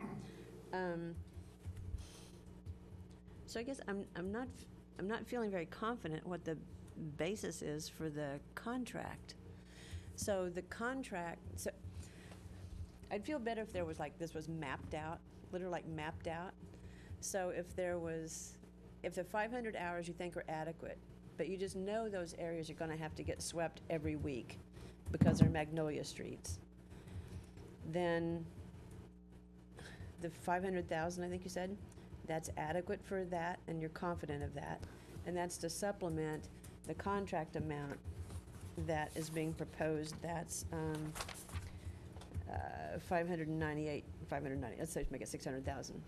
So did the contractor know that we had these trees? And we had an RFP process led by Mr. Seeley here that I clearly identified that this is a tree city, designated tree city, and it's a very tough city. There's a lot of areas that are dropped during the non-leaf season. We took them out, took proposers out, showed them all the areas. This particular apparent successful contractor, they also sweep another tree city right next to us, Menlo Park. So they're very aware of these areas. So they have proposed to do this sweeping, and it's our estimate that another 500 hours per year, mainly for the non-leaf season. We'd focus really another sweeper in there much of the non-leaf season to just help out as needed. Or we would have our own. We're going to keep 2 sweepers. The plan is to keep 2 of our own sweepers, so we could dispatch our own crew out to these problem areas and take care of them. And if the worst case is 500 hours is not enough, let's just say we totally goofed it, we'll go back and we'll add 500 more hours if need be, because there will still be significant cost savings if we have to do that. We don't think we will, but that's what we would do. We would not let these areas fall into disrepair. Yeah, and thank you. I got 2 things wrong there, but 500 hours, not $500,000, 500 hours. I did to go to Mr. Borak's point, I'd done a back of the envelope calculation, as they say, the $649,000 savings. Palo Alto has, or generally speaking, has about 20,000 parcels. Now, some of those are in the downtown, some of those are in the California Avenue, and those are covered from different pots of money. But just pretending that we could use the 20,000 parcel number, that's $2.70 a month that the rate should drop with the cost savings. And that's using the broad brush thing here. I don't see anything that indicates that rates are going to drop. It does say in the staff report something about, well, this savings will, potentially offset future rate increases. Yes, let me address that. So, as you are aware from our finance presentation last week on the refuse fund, we are not proposing any rate increases for 2015. This cost savings will start roughly, almost a third, maybe halfway into fiscal year 15. We are also going to be coming to you, and we'll be talking about that in our next presentation, about refuse rates for 2016. And it would be the 2016 rates where we look at potential expense reductions, such as this, versus potential expense increases based on our collection and hauling costs and our plan to look at the residential rates and commercial rates, particularly in the area of potentially charging, and we'll be coming to you on this, for composting recycling, which is not done now. As you know, our refuse rates is based on the size of the garbage can for residential customers. And we are not charging directly for recycling and composting. So all of this is going to be mashed together, if you will, as we work with you over the next a few years preparing for the 2016 budget presentation. Okay, and then the current equipment that the city has, it says it has an approximate value of $400,000 salvage rate, is what was said in the presentation. It says that the equipment could be sold for over $400,000, and that would be returned to the Refuse Enterprise Fund. I mean, this is kind of a detail, but is it salvage rate or is it like resale of the equipment, or? And is none of it new enough that the new contractor might use it, any of it? So, yeah, salvage, resale, we'd put it out for auction. And we would keep 2 of the newer pieces of equipment. That would be the plan. And we think it would probably, we could hopefully get more than 400,000, but we want to be kind of conservative on that. The contractor said that they would buy their own equipment. They want to buy brand new equipment.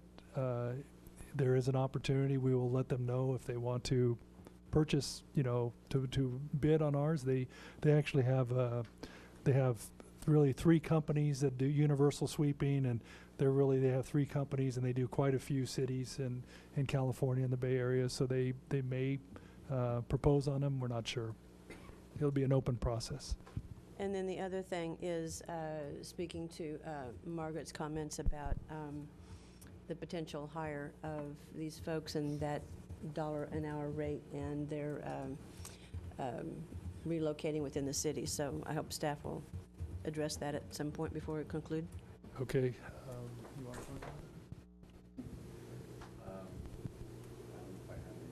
it? Okay.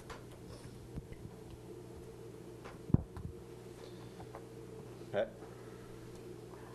Okay. All right, first the Magnolia question. And I've lived on streets that have had magnolias and London planes and seen the different patterns. So I'll say that there's a lot more streets with London plane than magnolias. That's probably our predominant street tree throughout the city. And my experience is that we only have 3 leafy months with London plane. And so I'm not sure that we need twice a week other than October through December. And I would encourage, pardon me? I'm sorry, once a week, yes, in that period. Have you looked at that scenario, and what do you think of that? Well, I'm sure Todd could add, but yeah, that leaf season, I think it, and you could chime in on this, I think that 4 months is probably a maximum time period, and it probably depends on storms and the amount of wind that you get during some of these time periods, if it clears the leaves from the trees and that sort of thing. But maybe Todd can explain. He was a sweeper operator. Maybe he can explain some. Primarily what we based our assessment of having a 4-month leaf season on was we took records for the last 3 years on the tonnages that we hauled out of the city and hauled to the landfill and was still going. It almost doubles when you go from September to October, and it continues steadily through January and then starts to taper off in February. So we're going from 100 tons to sometimes 250 tons a month of getting stuff off the streets in the heavy months. So I don't disagree that in aggregate that's the season, but those streets that are almost entirely London plain, I suspect are a narrower leafy season, and maybe we use less sweeping on those streets to make sure that we have the ability to cover the streets that need it more. Another problem with that is we actually ran into this year was that we had an abnormal winter where there wasn't your typical heavy downpour, cold, and wind that generally brings a lot of the London plains down all at once. So when we do run into abnormal situations like that, we did have steady leaf fall throughout the 4 months that we consider. Somebody who rakes his yard, I can't remember ever raking London plain leaves in January, so ever. And just to let you know that if we do find those, it's a much narrower window for the leaf season. The contract is by curb mile, so if we cut them back earlier, a month earlier, it's savings. Okay, so second is just on the concept of what are the reasons that we sweep the streets, and making sure that we're aligning those reasons with our schedules. So one is, a very important one is that we can't have the leaves clogging our storm drain system during the rainy season. And the second is that we can't have kind of an excessive accumulation of leaves at any time of the year. But having recognized those two, I don't know what the great sin is in the summer of if you've got 2 weeks of magnolias that they accumulate for as much as 2 weeks. It's just like when I see gardeners who are using a leaf blower to chase around those 3 leaves around the yard. I don't get it. I think it's a bunch of make work. And I kind of, like a certain amount of leaves. Maybe I'm an outlier there. But I'm not one who thinks that the streets have to be sanitary. So I would actually question the other direction of, do we really need to worry about, during the dry season, a week and a half of magnolia leaves on some of those streets or camphors or whatever? So I would, as we go through this first year, presumably we're going to do some reappraisal and look at where the issues are, and I would toss those out to be looked at. Second, the question on how this savings from these cost reductions will trickle down to the ratepayers. So Mike, did I understand this right, that basically what we're going to look at is we're going to have other refuge related expenses that will go up, and this one will go down. So are we actually going to reduce the fixed charge, but what you were talking about was the total refuse charge would stay neutral and have other changes, or are we not going to adjust the fixed charge?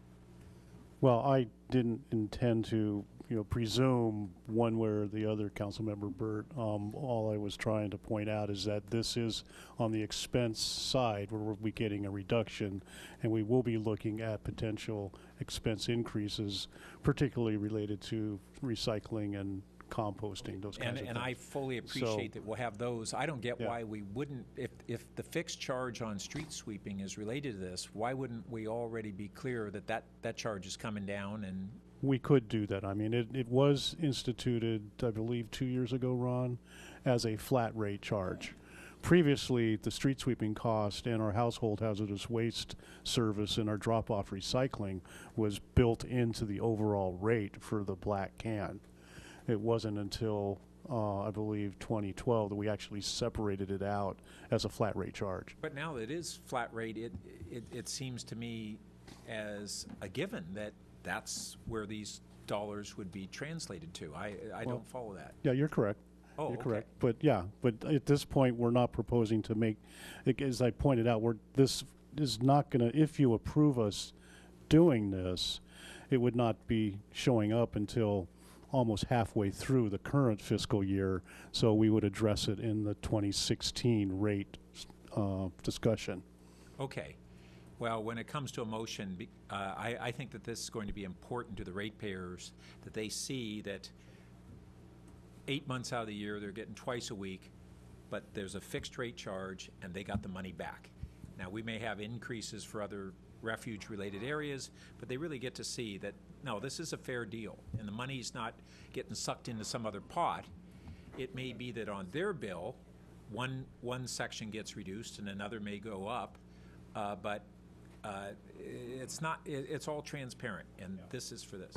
So the only thing I would add is that while we have, right now, we still have over a $2 million reserve deficit, so we're in a negative reserve on the refuse rates. So we're using excess money, and I think Nick talked about it. We are having surplus. We had a surplus last year. We're having a surplus this year. We're still trying to dig out of the hole that we were in a few years ago.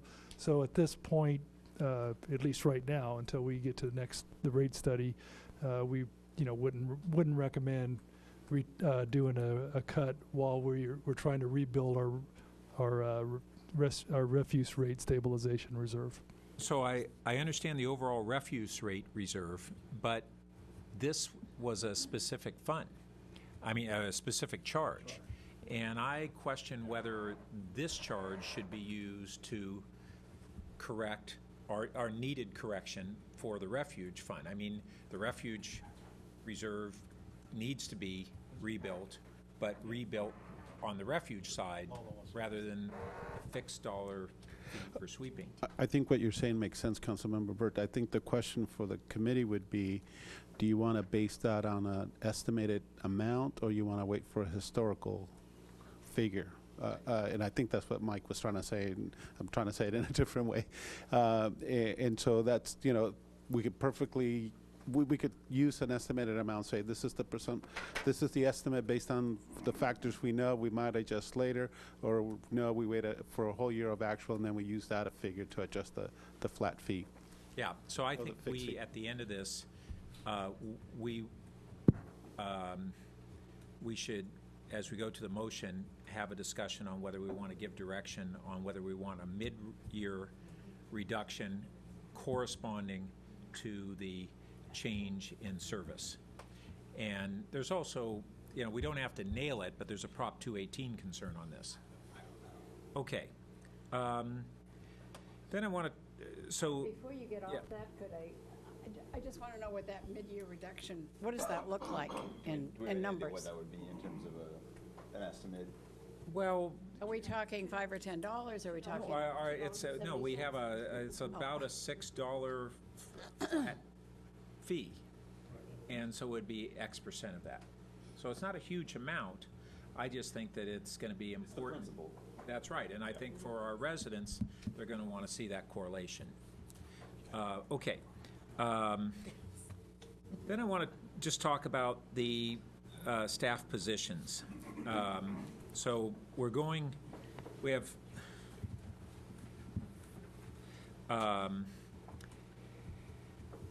we're going to keep 2. We have 5 positions as of right now that are permanent employees. And we're going to keep, that is correct, keep 2 Councilmember. of those. So we're dealing with 3 that don't have a current placement in another position. Is that correct? I don't think so. Yeah, no. Okay. So the group we're talking about originally was 7. Yep. So 2 have found other positions, so we still have 5 potentially affected staff. So 3 of them are sweeper. Out of those potentially affected, 3 are sweeper operators, and 1 is a heavy equipment operator, and 1 is a lead heavy equipment operator. But you said we're going to keep 2. We're going to keep 2 out of the other sweeping and cleaning program. So we have 11 total. Other. Yeah, we have I got 11 it. total. Okay, Yes. so we have 5 positions that are either need reassignment Yes. or are going to be eliminated. Correct. Yes.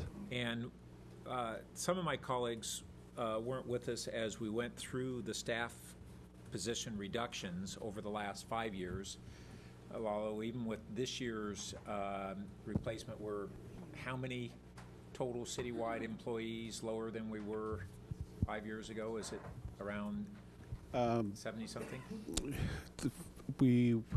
It was almost 70, about 13%. I'm trying to remember the exact period. That's why I'm hesitating, but that yes. kind of number. And we did those, you may need the mic here, and we did that with very few layoffs in the end, when we worked hard at that. And how few did we get out of all that? It was just...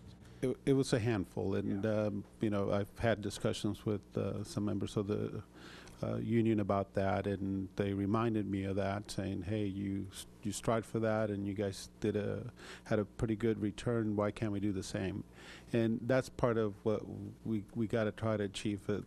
The challenge that we have is we also have some operational needs, and that we need to make sure that we have the proper qualified candidates in those positions as well. And so it is a fine balance. It is a very difficult position. So out of the qualifications, if we were to invest in abnormal training for, say we took some of this first year savings and put that into a special training account for those who would otherwise lose their positions, would we be able to mitigate the layoffs, and would that potentially enable some of these staff members to move into other positions if we provided exceptional training? In theory, yes. the logistical issue would be whether those vacancies appear in the period of time we need them. Okay, so, and we have heavy equipment. I appreciate some of these are specialized capabilities, and you don't necessarily, can't move someone over, but if they've, I don't know the particular qualifications and what kind of match we have between these employees and how much additional training would it take for them to qualify for some other openings that are similar but not identical. So when we get to the motion, just to let colleagues know, I'm going to be interested in authorizing an up to amount. If staff came back and said, if council was willing to spend a certain percentage of the dollar savings into additional training, and we made an abnormal effort, we may be able to qualify some of the existing employees to be retained as opposed to losing those. And I think that's perfectly fair. We're going to get a lot of savings. I don't have a problem with taking a portion of those savings and reinvesting them in the people. So then the final part of this is the company that we're going to go to, it was claimed that they're paying $13 an hour. Is that an accurate figure? Councilman Burt, that is their pay rate for an entry-level street sweeper operator. Their senior-level street sweeper operator is $25 an hour, I believe, which is pretty comparable to what our operators are making right now. Okay, that's good to hear. Because I've been supportive of outsourcing in appropriate circumstances, but I want to make sure that as a governmental entity, we are outsourcing to contractors that pay living wages. And I'm interested in also referring to policy and services, further discussion on this, not linking it at this point in time to the issue of this contract, but I think it's something we want to look at more. We really haven't had that discussion. And you know, if the city is accruing significant savings, then I think at the same time we can take some portion of that and assure that the contract services employees are being treated fairly.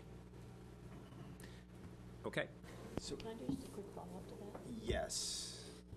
So yes, on packet page 107, at the end of that top paragraph, it does say, as mentioned above, contract sweeping services indicated a willingness to interview and potentially hire up to 4 potentially laid off employees at a wage that is comparable to their current salaries in Palo Alto. So I guess I'm interested in how staff would also structure the sequencing or, you know, the interface of what Pat's suggesting about training funding along with this. And also if the language can be strengthened in the contract, says indicated a willingness to interview. Can that be strengthened so that they are more committed than that? So. Can I just make a brief comment related to this? I just want to issue my personal assurance to you and to Margaret that addressing what Margaret brought up, that we remain committed to doing all we can within the guidelines that we're given. The guidelines are the MOU and working hand in hand with what People's Strategy gives us for the playing field, the level playing field. And one thing we will also want to keep in mind is there's people that could potentially be bumped within the section, and we need to look at their rights also. There's people that have been working for a long time in the fields of work that they're working in right now that are at risk for this, and we realize that. So that's just a little more insight for you to understand what we're up against. Is there anyone from People Strategies here, just out of curiosity? Thank you. Hey, thanks. So Pat, can I suggest, and then I'll save my comments for the discussion of the motion, but it sounds like you were pretty far along the ways of making a motion, and if you're up for it, I'd encourage you to go ahead and do so. Be glad to. So I will move the staff recommendations as stated on page 1 of the staff report, items 1 and 2, with the following additions. First, that the savings from the switch to biweekly, or semi-weekly, right? Yeah, I think semi-weekly sweeping in non-leafy seasons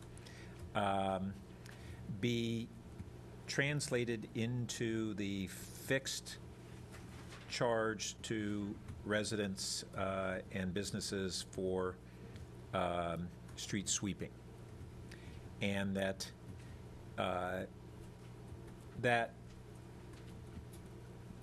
staff make their best estimate of that savings at the time of the implementation of the program and implement it at that time.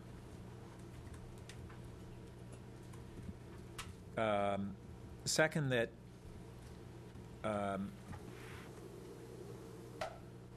we authorize our human resources or people strategy and operations department to invest up to, and I'm having to pull this number out of my head unless staff has some recommendation. I'm thinking in the range of, I don't know whether $30,000 in saving, in training would be a significant number for this, or? We could start with that and return if we do need to do a reassessment. So up to $30,000 in focus training for employees who otherwise may not qualify to be transferred into new positions. And that $30,000 would come out of the first year's savings from this program. Second, if you need I got one more thing. I wasn't sure. I guess my final thing is question, and is whether this is appropriate. I wanted to refer to Policy and Services, or actually refer to the Council. I'll go ahead and put in this motion. I think it's appropriate. Refer to the Council a recommendation that Policy and Services Committee evaluate appropriate living wage criteria for contract services with the city. You still seconding? Yeah, it's fine. Second by Vice Mayor Niss. Good idea. Pat, would you like to speak to your motion? Just to say that I want to thank the staff for a good program that has gone through a pilot. It's partially fleshed out, and we'll learn more in the first year of operation, and we'll tweak it. But I also want to make sure that as the city goes through a process of becoming more and more efficient at what we do, and having cost savings, that we do hand in hand investments in our existing workforce to assure that they are being treated fairly, and that those who work for the city on a contract basis are being treated fairly. Liz? So I think this is actually a big change that you're making. It doesn't sound like it, but you know, in a city that's used to having the street swept every week, it's a change. So agreeing with Pat's comments so far, especially, you know, one of these deals with the residents as far as what the cost will be or not be. The focus training, good idea. And, you know, let's also check on the living wage that is appropriate with our same concerns. My last add to this, Pat, if you're willing to add this on, though, is to have a very concise and smooth way to tell people who are on those, whatever streets they are, Magnolia, Camphor, how to take care of that. Because just as we are, that's the end of my, is that suggestion okay with you? Yeah, that's fine. So while we're sitting here, Communication break. yeah, I'm getting emails while we're sitting here tonight. Literally, last one, 8:48. I'm concerned about her street and what will happen on it, and concerned about one other thing. Well, email her back and give her 3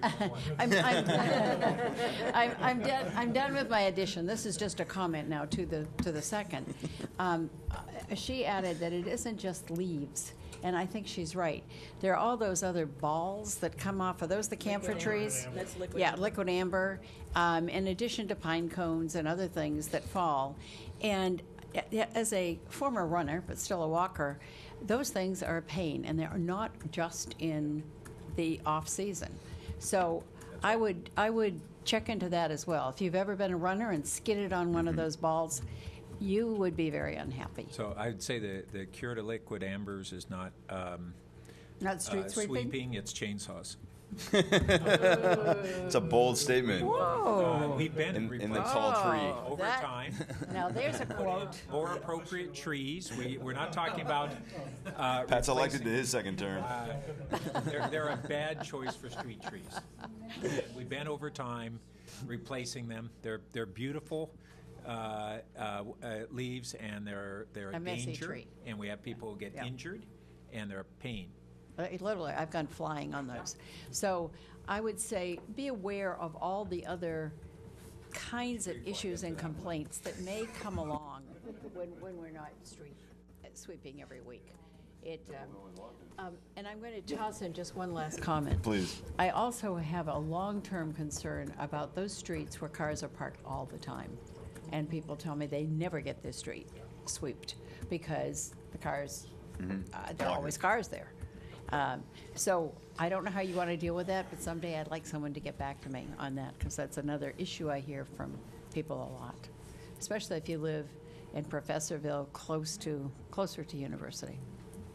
Thank you. Thank Karen? A comment and a question. The photo that was put up, I guess a couple things. The photo that was put up, and I guess the staff interpretation of that photo is like, it's not bad. Yeah, in that photo, the storm drain is right there. It's like, I looked at, it's like not very good. So, what happens if at the end of a year this isn't successful? We're in a contract with, we're in a 5-year contract. What happens at the end of a year this isn't successful because of too much accumulation going into storm drains? One of Councilmember Burt's comments was magnolias. Well, what if the leaves are blowing around? Well, living on a street where there are a lot of magnolia trees and a lot of dropping, cars run over those leaves, and then they become dust, and then that dust becomes an issue. So that's the other thing. So, Well, the first question is, if after the first year it's determined that we need to consider adjusting the contract, we could do that. 2 ways. One, all of our standard city contracts have termination clauses, and not necessarily for performance, but for the city's own needs, that potentially could be done. But that would leave us open to any risk from the contractor on the the capital costs that they've invested in the equipment for the 5-year period. But we could look at, with with the city council, potential amendments to that contract for future years. and as staff, I didn't read it in the staff report, is staff planning to come back and do a report at the end of a year? Say like how many complaints, what are the conditions in the street? Where are we in terms of that other 500 hours? We hadn't thought about it, but that's a good idea. I think that's worth Can we doing add for the that to first year. motion, Councilmember Burt? Yeah, so it's For staff to return in a year with a report with information including number of complaints, conditions on the street, and how many of the 500 extra hours have been utilized. That's a good idea. We can do that. Okay, all right. So is that accepted to you, Liz? Yes. Okay. All right, good. And one other thing, which was, what I'd read earlier in the staff report, is that the contractor was indicating a willingness to interview and potentially hire. Is there any way to strengthen that language with, or not? I can understand, Heather, maybe you can't, but is there any way to strengthen that language?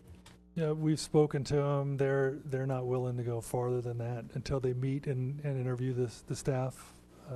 If they interview before while we're negotiating and they get a good sense of it, then we can incorporate that term into it. But other than that, they really need to interview. Okay, all right. And my only a little bit of concern, because I'm in favor of all of this, my only concern is there's not an attorney here. I'm not sure that, because it wasn't noticed, the thing about referring to policy and services about living wage. I'm in favor of that, but I'm not sure. Well, it's actually to council with this, and then council will decide whether to. I We're know. recommending to council. I understand, but I'm just not sure it's appropriate. We don't have anybody here to stop Well, us. then I will. I'm perfectly fine that if the attorney deems it not appropriate, then we'll take it up separately. Yeah, we could strike it at council. Yeah. Okay, all right. So given that, okay. Now I get to talk. Go for I've been listening. There have been a lot of good comments made. So I'll be brief because I know that we're pretty much at the end, which is good. But I think this is a good proposal. I agree with Pat in the sense that our streets, they need to be safe. They need to be swept often at the important times. But every day of the year, I don't expect to be able to eat breakfast off of them. And if there are significant cost savings that can be made while still having this reserve 500 or bumping it up to more than 500 hours of kind of spot duty on a request basis or on a proactive basis on both bases, makes a lot of sense. That covers a lot of concern that I'd have about people that all of a sudden find a significant pile up outside of their house.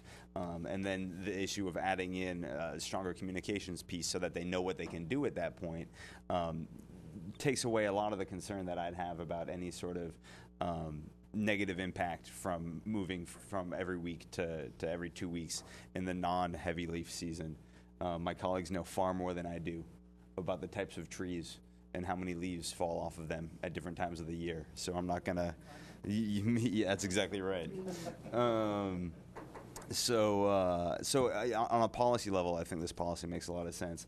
I'm glad, on an employee human level, it's very uncomfortable and unfortunate, and that's why I'm glad that Pat made the motion that he did back in December to really encourage the city to look at finding places. There are three levels of ways that this can end up. One is finding them a place within the city.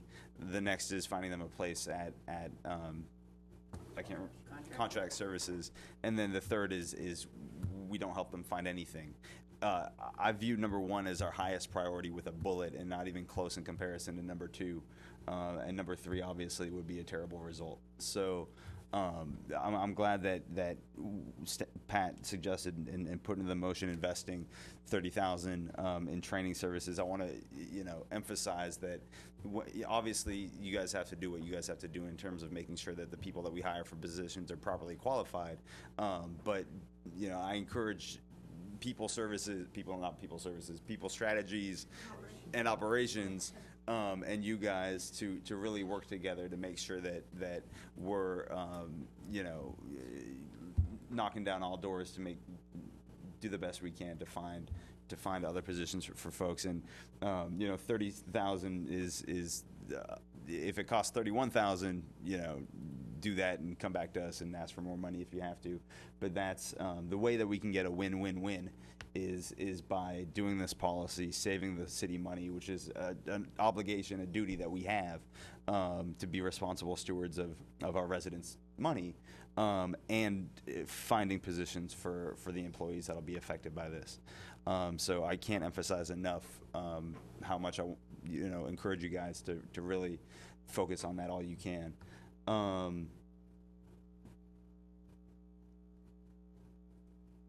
And that's all I've got. I guess in terms of the coming back to us with possible rate changes to the fixed charge, I think that makes a lot of sense. I know that, but I would also encourage you guys to be conservative, understanding that this is the first year of this, and things often don't go as predicted. So I think it's important that we do that, to let our residents know that we're not, this isn't a shell game, but also be, as I know, Lalo, you will, kind of conservative and responsible in those estimates. So with that, if there aren't any other questions, I'll call for the vote. All in favor? Aye. Aye. Any opposed? So that passes unanimously. Thank you very much. So, could I ask a process question? On a 4-0, it goes on consent, but there's an inherent question in there for the council. About So does that mean that we can take part of it and put it on consent, or? That's a good question. Do you have any? Or do we have to ask Molly? You know what? Let's ask Molly. Maybe we should break that off in a separate motion. Yeah, I think that's cleanest. Okay, so let's do that. How do we? So do that? I'll move to reconsider, and then So then let's vote on that if the chair will let us. So we'll have a vote on the motion to reconsider the motion that we disapproved unanimously. I don't need to speak to my motion to reconsider. So all in favor of the motion to reconsider? Aye. All right. That passes unanimously. I would like to make a motion to, I think we can do this in one stroke, remove from the primary motion the recommendation to have council direct policy and services to look at a living wage, and instead I'd like to move a separate motion that council consider having policy and services review this, and that item go on the action agenda at a future date. Is that something that can be approved by the seconder, or does that have to be It's a new motion. It's a new motion. So, Yeah. do you want to? So my question to that, and I'm glad to second it, if I understand your process, you want it to go to policy and then to council? No, You to want it council on the action agenda, rather than. To approve having policy and services look at the possibility of. That's right. So that shouldn't That's come from fine. us directly to policy and services. It should be the council as a whole. Most of it's on consent, that one piece goes. On action. on Separate action, motion goes right. on action. You And- second?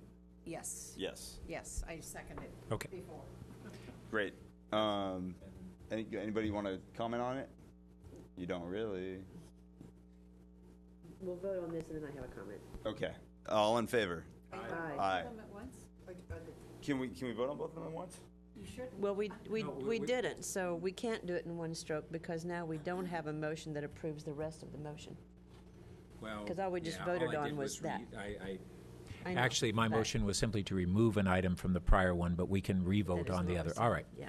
So do we need to revote on the initial motion absent? Let's for cleanliness All right. purposes. Let's do So that. then I will I will move that the initial motion, and I won't have it repeated because I think we all know what it is, absent the living wage component.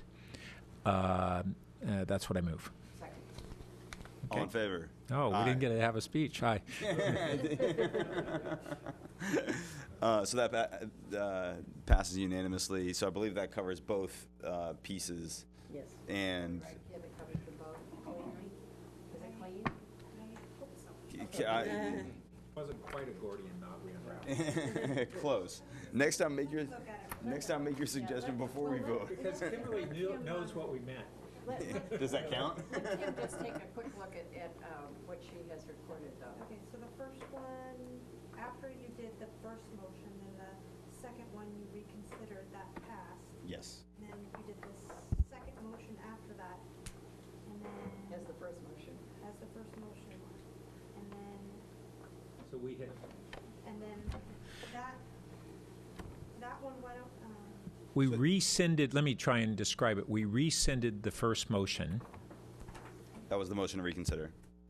Then we broke out the one living wage component into a new motion and passed that. Then made another new motion, which was for the balance of the initial motion and pass that. Clear as mud. Thanks.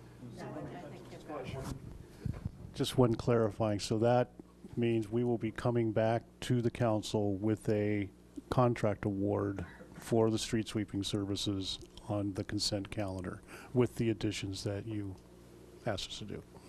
Thank you. Mm-hmm. Yes. And yes. And we'll,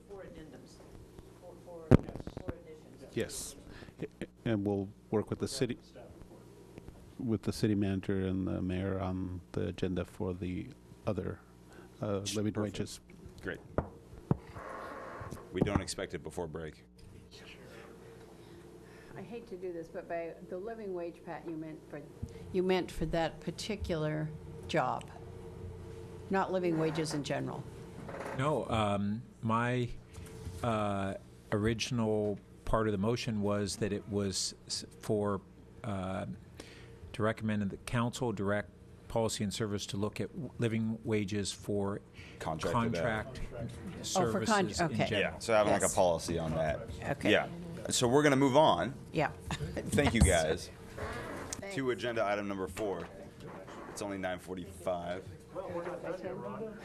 Probably not. I'm not going to do it. I don't know why I'm turning my mic on for that. You know what happens. So agenda item number 4 is report of results of the 2-cart waste collection pilot and discussion of the next steps that would help move the city toward its zero waste goals. And does staff have a presentation? I see similar faces. Yes. Bad guys. Yes, you do, and I'm pleased to be here on Public Works Night at the Finance Committee. So this presentation will be led by Ron Arp, again, our Solid Waste Program Manager, and Matt Krupp, our Solid Waste Administrator, on the results of the elimination of the black cart in a specific neighborhood, and the results of that pilot. So with that, I'll turn it over to Ron. Actually, I'll give it to you. I have a question for you guys. Is it okay if I actually stand? Is there a protocol for that? Sorry. It's very nice to It's the teacher in you, the professor. We actually prefer if you kneel, but if you'd rather Really? It's like a wedding proposal here. Please accept us. So hi, again, I'm Matt Krupp. I'm the Zero Waste Administrator in Public Works, Zero Waste.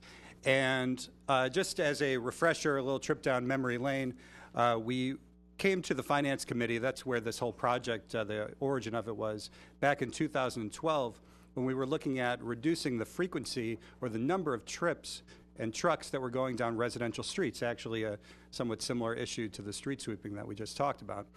And part of that was also seeing if we could identify and realize some zero waste goals that we had back in our zero waste operational plan of being able to collect and compost residential food scrap. So we were trying to see if we could get both of those things done, and we ended up with this pilot program. So let's take a look at the pilot and how we did. So food scraps, why are they so important?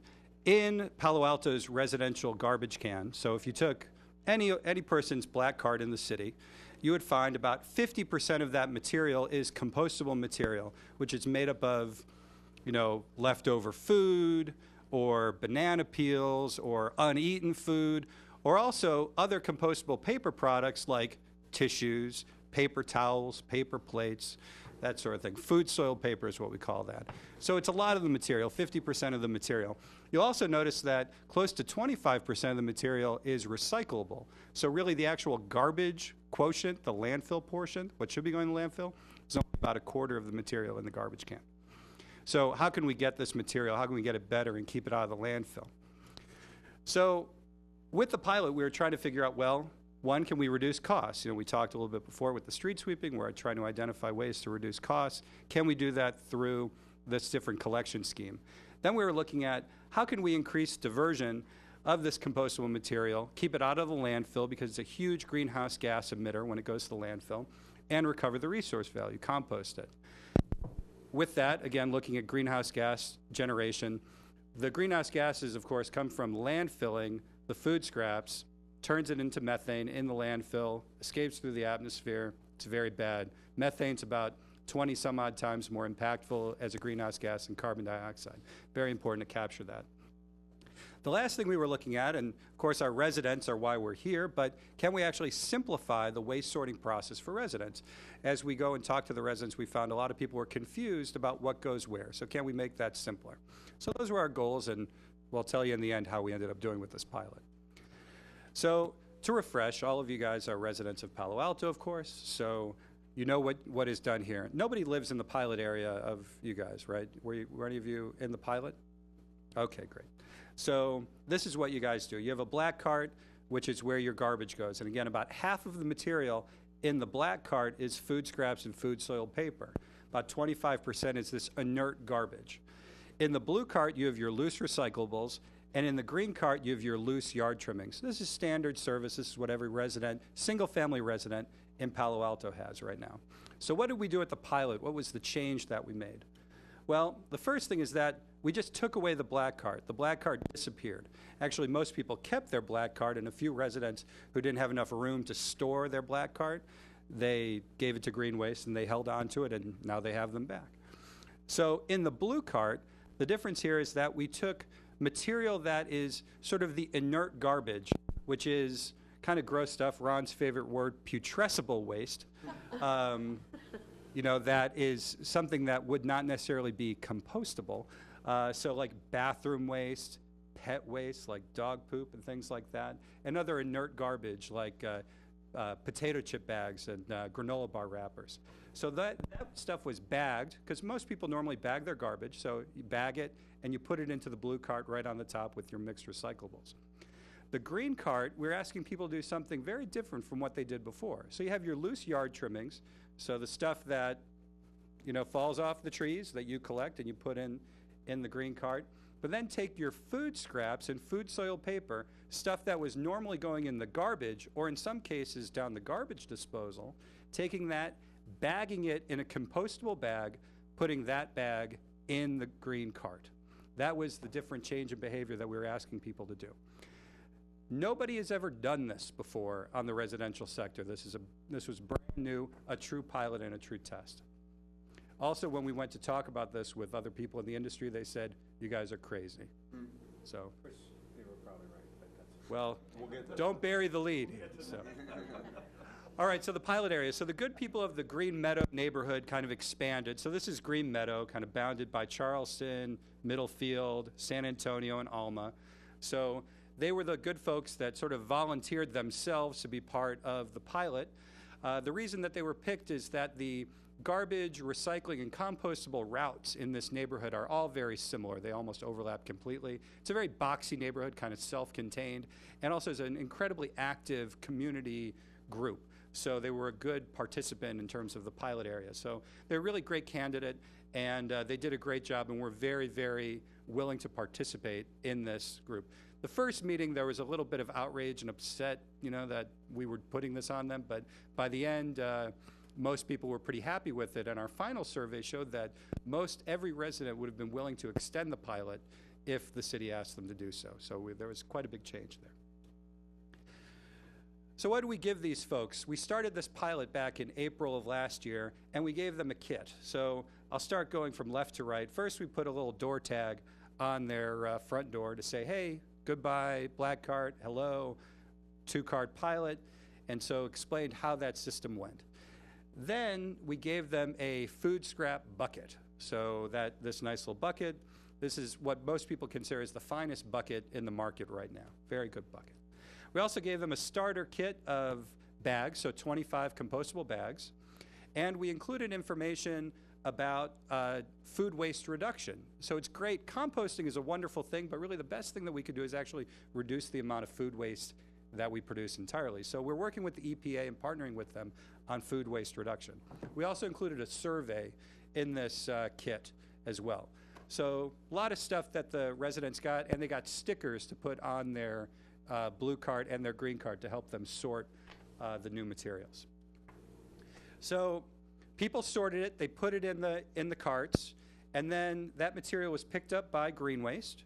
One truck went to pick up the green cart. One truck went to pick up the blue cart.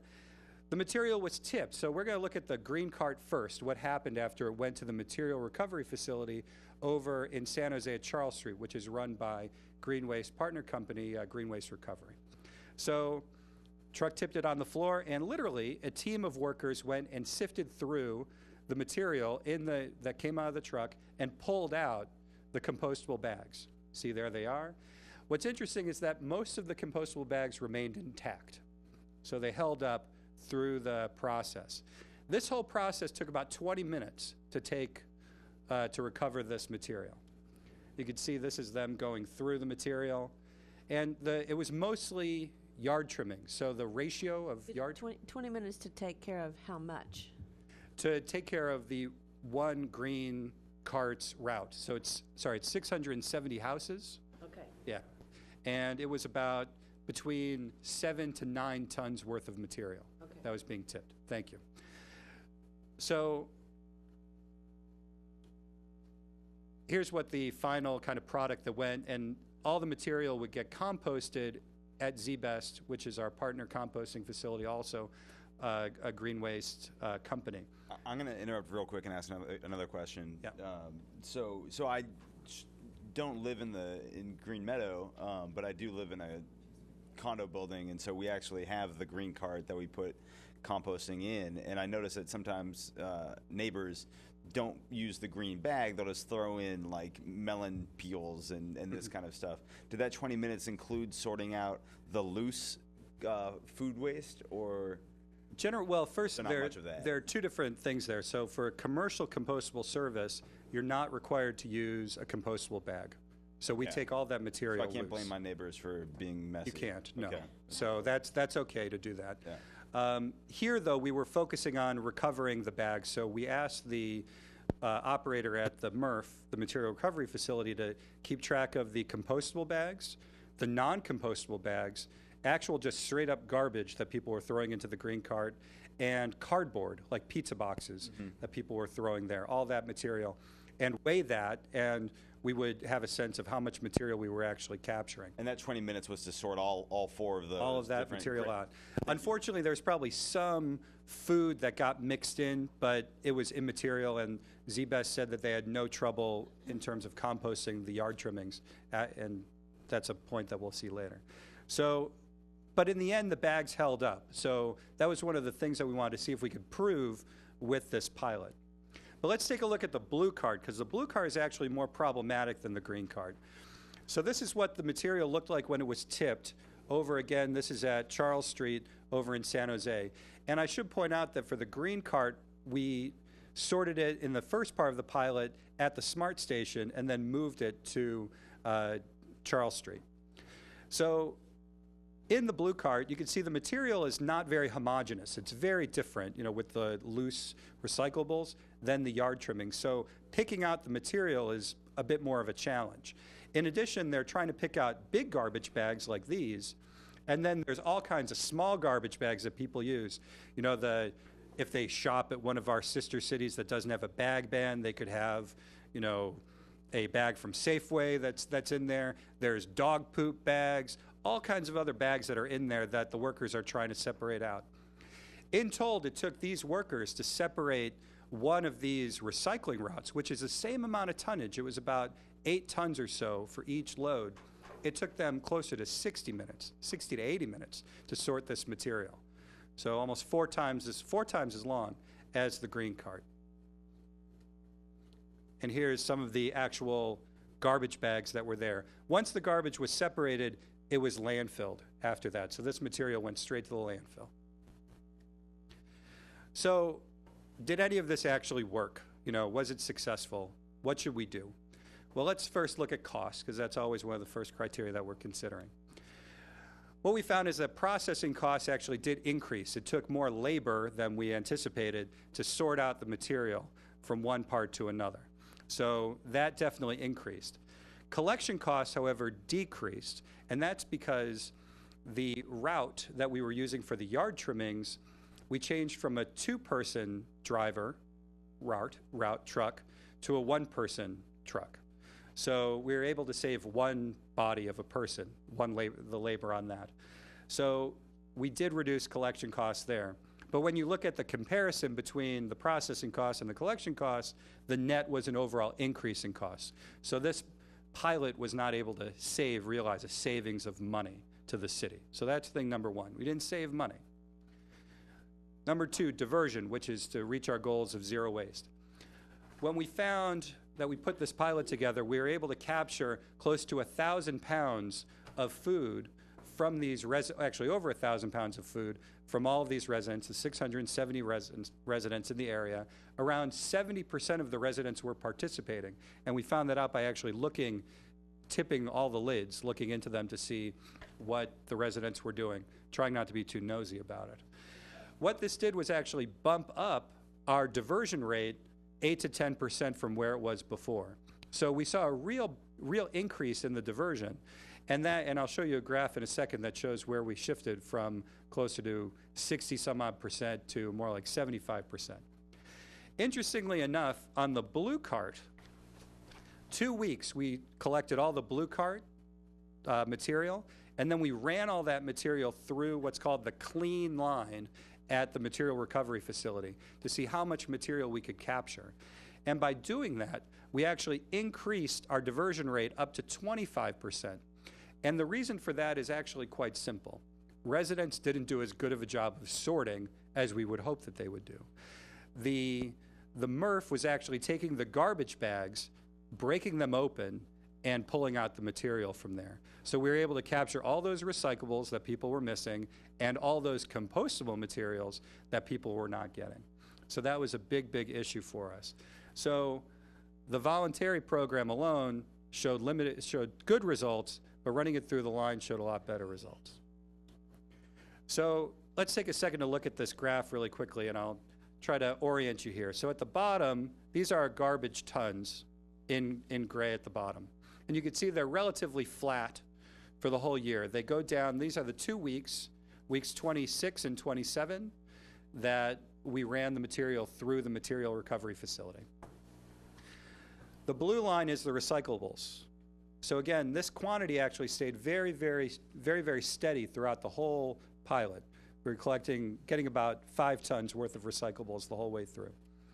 The yard trimmings, and it's interesting, we were talking about leaf season before. This is actually a very good graphical representation of the leaf season here. So you can see we're chugging along, and this starts in April, chugging along, chugging along. It starts to rain around here, and then boom, you get an uptick in the green yard trimmings that are here. So it actually shows you where the leaf season is. Now, the last piece of the bar chart over here is this orange. And the orange are the food scraps.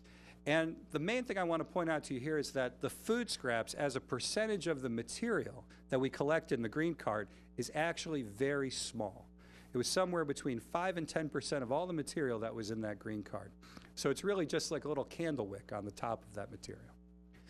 But even if just capturing that material, you'd see we go from a rate of under 70% for our diversion rate to a rate closer to 76, 77% in the end, with just being able to divert the food scraps.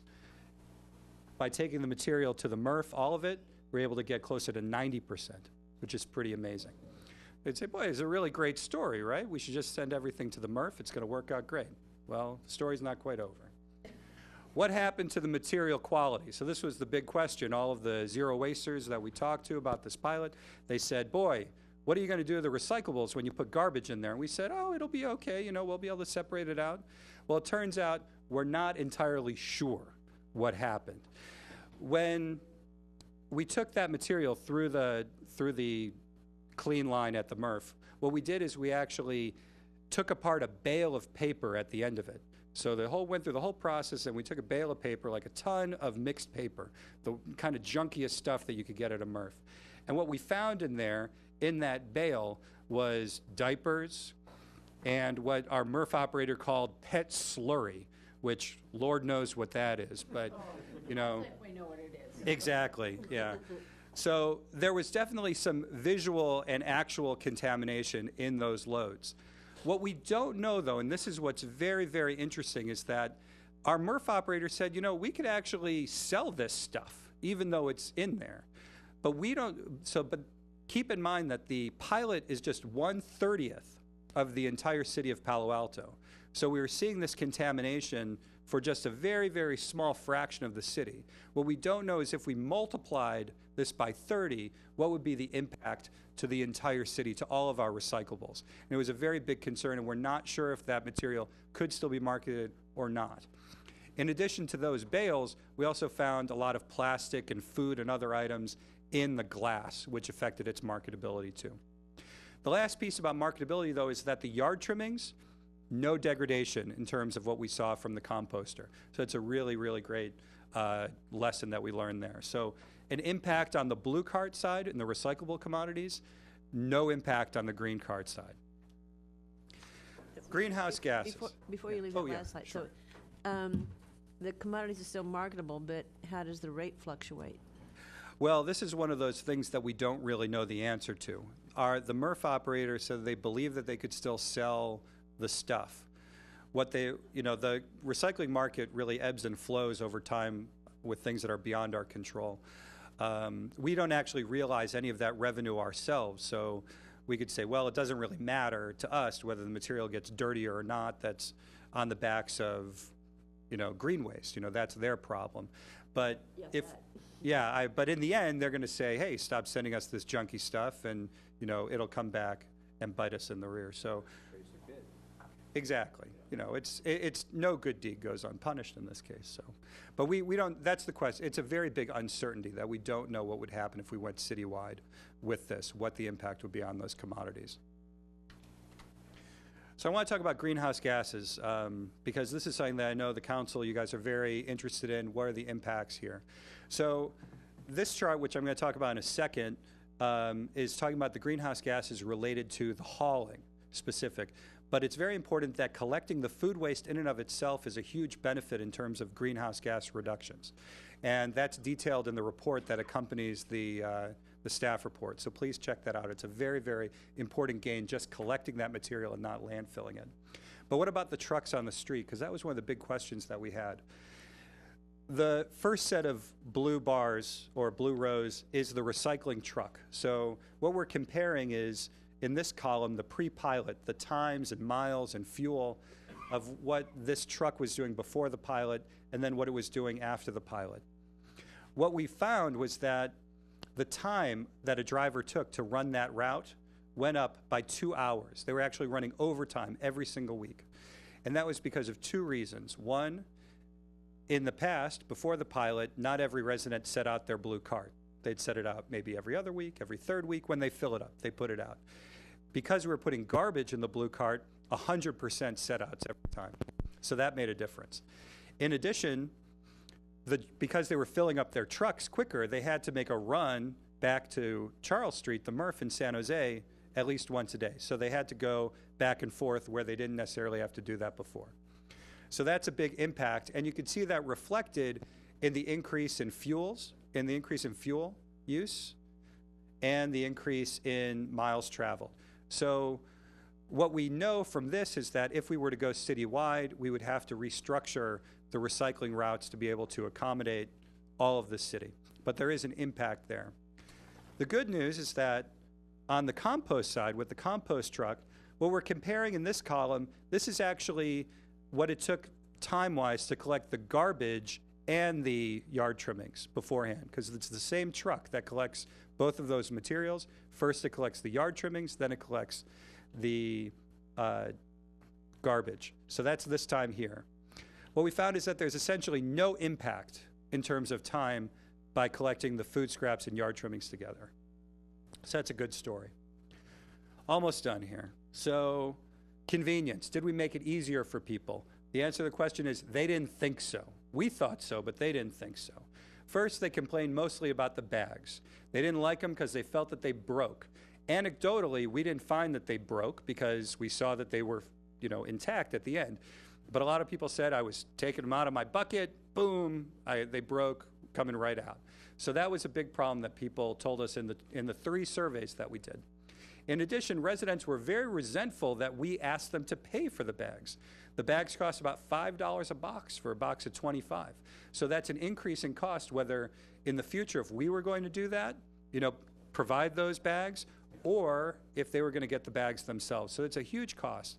We did in our last survey, people filled out the survey, we gave them a coupon to go get more bags at Piazza's, the local market.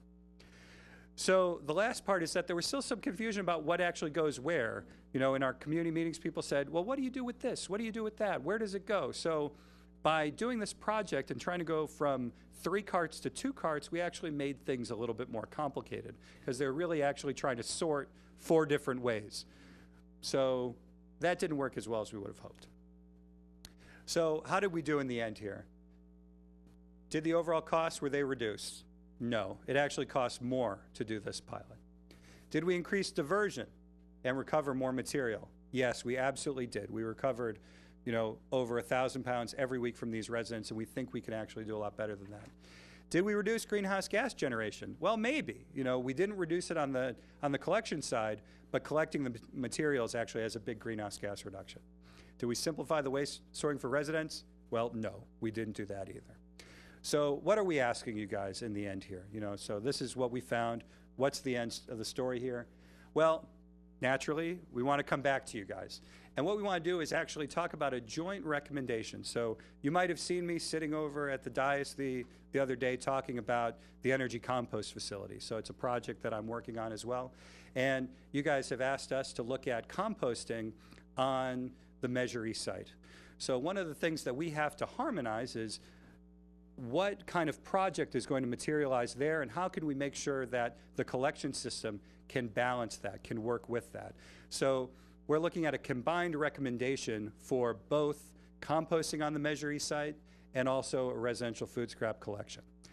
Whatever the case is, we're committed to bringing residential food scrap collection to the city of Palo Alto by July 1st, 2015.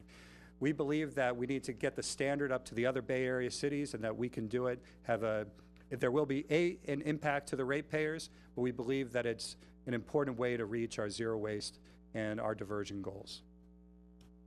That's that.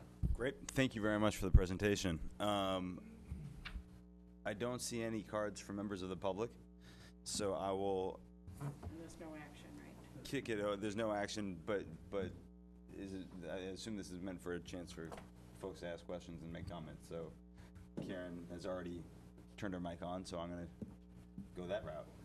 So I had thought, and this is one of my things, is I had thought that Public Works was also working on pursuit of a home composting program, and I don't see it referenced here at all.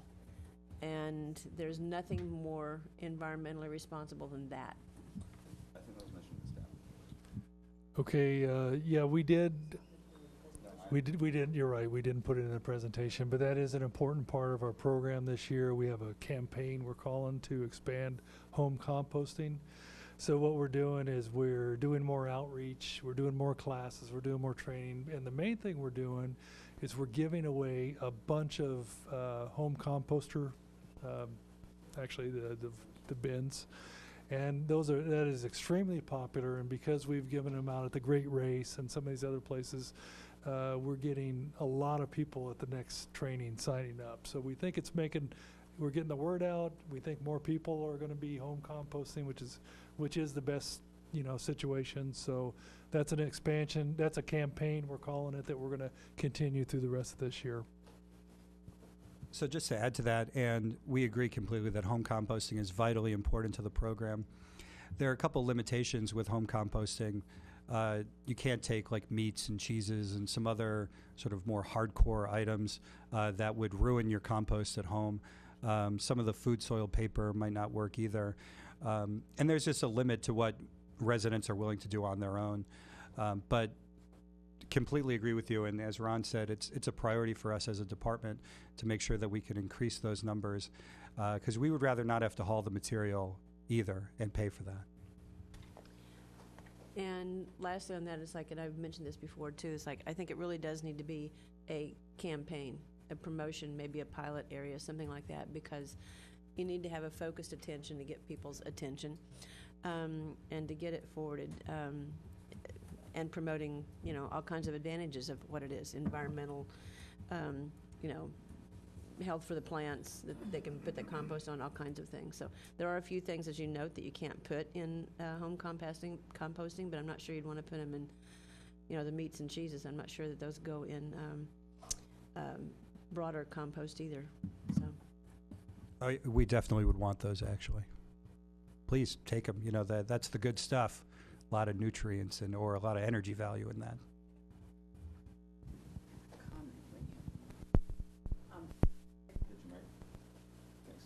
My comment is simple. If you haven't gone down to the waste facility, to the MRF in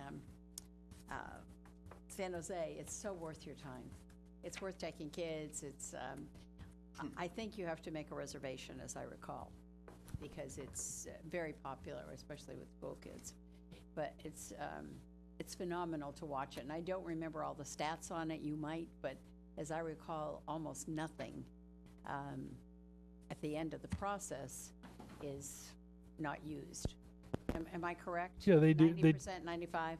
I don't remember the exact stats, but that's the Greenway Smurf, and they do just a fantastic job. What comes out at the very end of it, in terms of garbage to landfill, very, very little. You're right. Yeah, as I said, it's worth the field trip.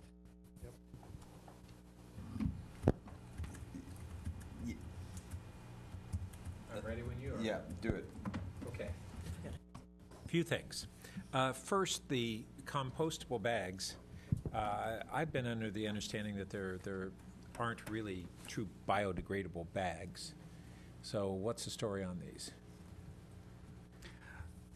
Well, there's a certification that the compostable bags have to pass, and I don't have the thing. If I had a bag in front of me, I could show you what it is.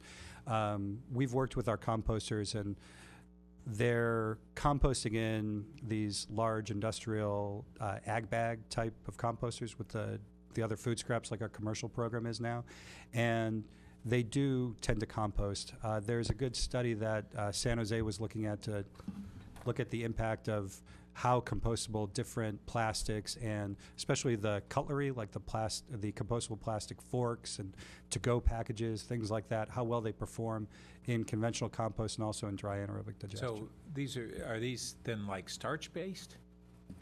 Because the ones that are compostable plastics, simply, my understanding is they break down into tiny particles of plastics. They don't really compost.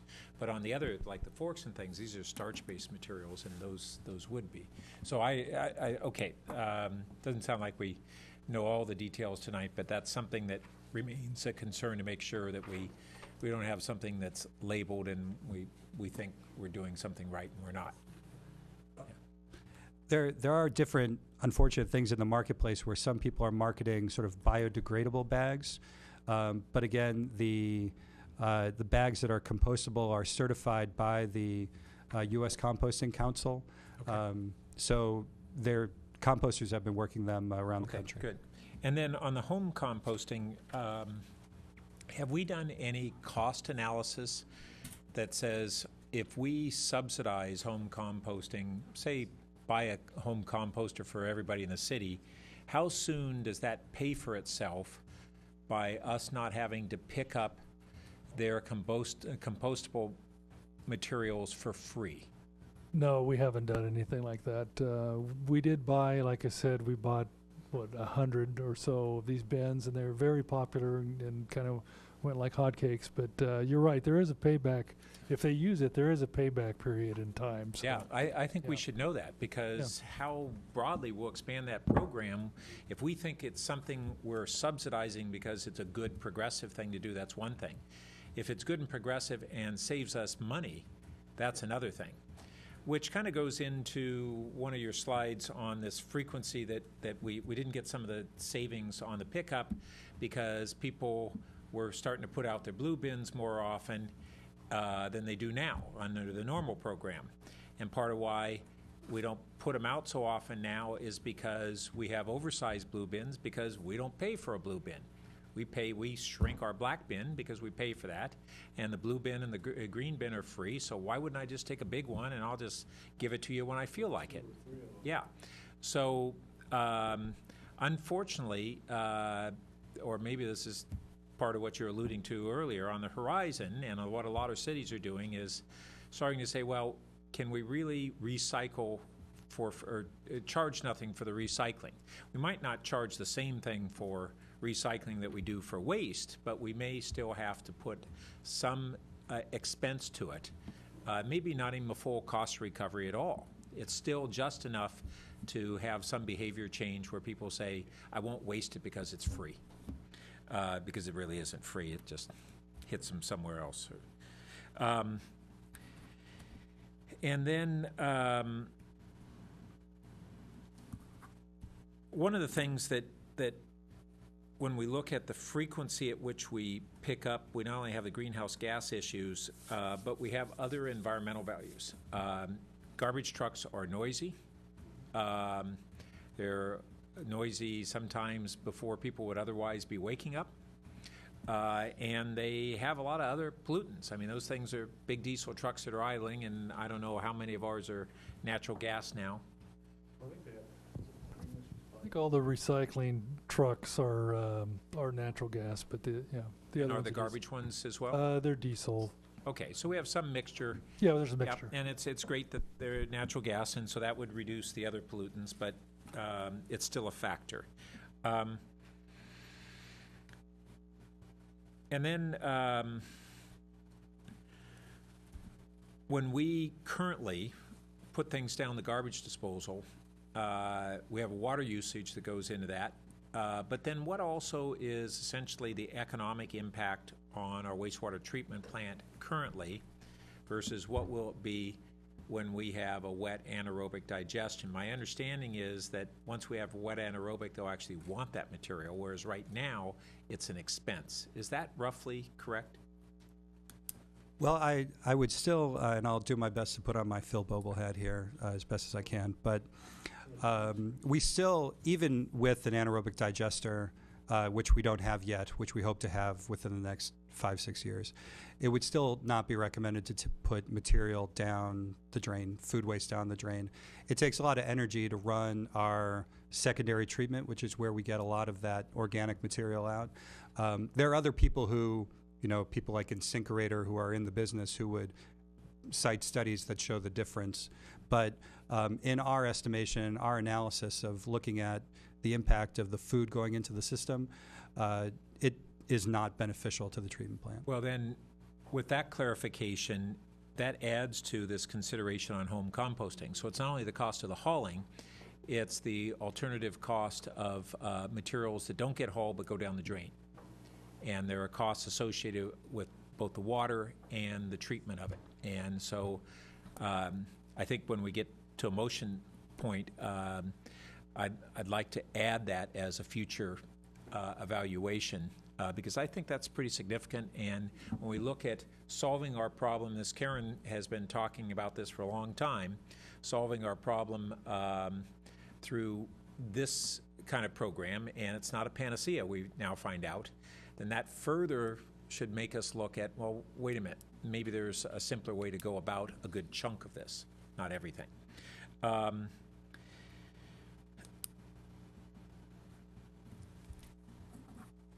guess the other two elements of my questions and comments have to do with whether we go to a program like this or our existing program, and that is the cost to us and the consequences of not putting the right stuff in the right bin.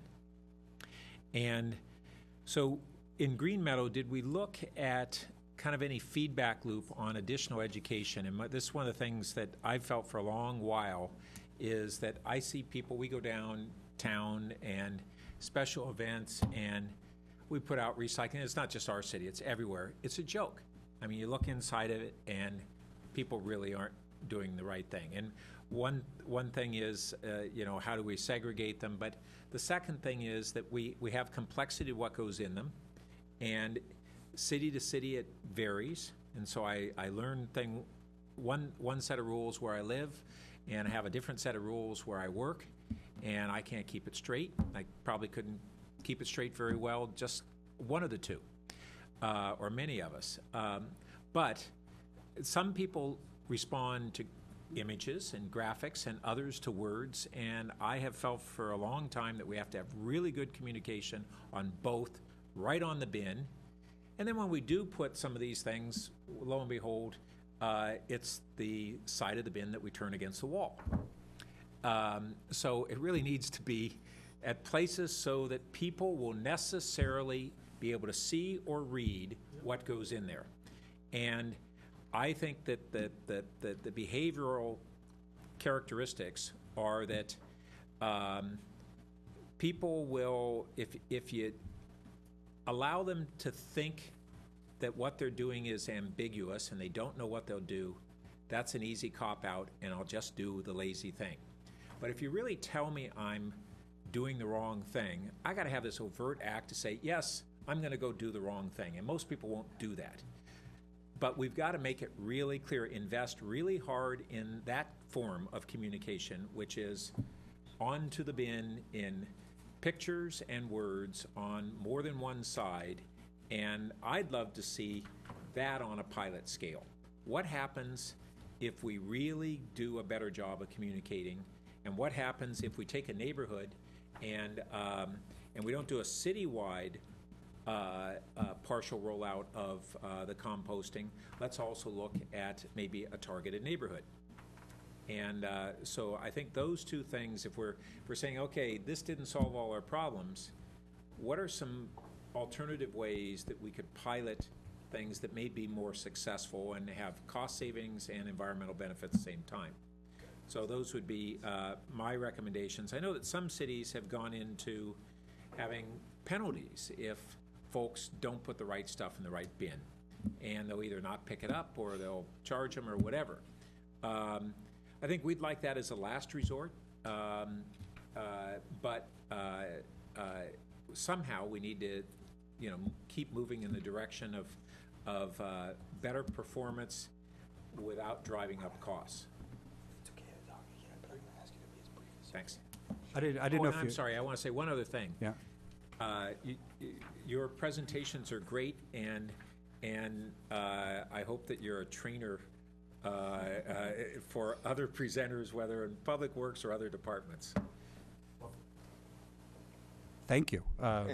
Appreciate Boy, that. you didn't see that one coming. I didn't see that one. I just wanted to just mention some of the things that we're trying to do and working on in the Zero Waste program to address your question, especially about this training people better, because it's something that we've been flummoxed with. And what happens when people get confused about what goes where, they just put it in the garbage as a default. And what we've identified, and here in Palo Alto, it's even more confusing because we have one program for commercial customers, another program for residential customers. So kids at school, they go home and they say, hey, Mom, Dad, you're not supposed to throw away your apple core in the garbage. That goes in the compost. And they're like, what are you talking about? You're 2 or in 2nd grade. You don't know what you're talking about.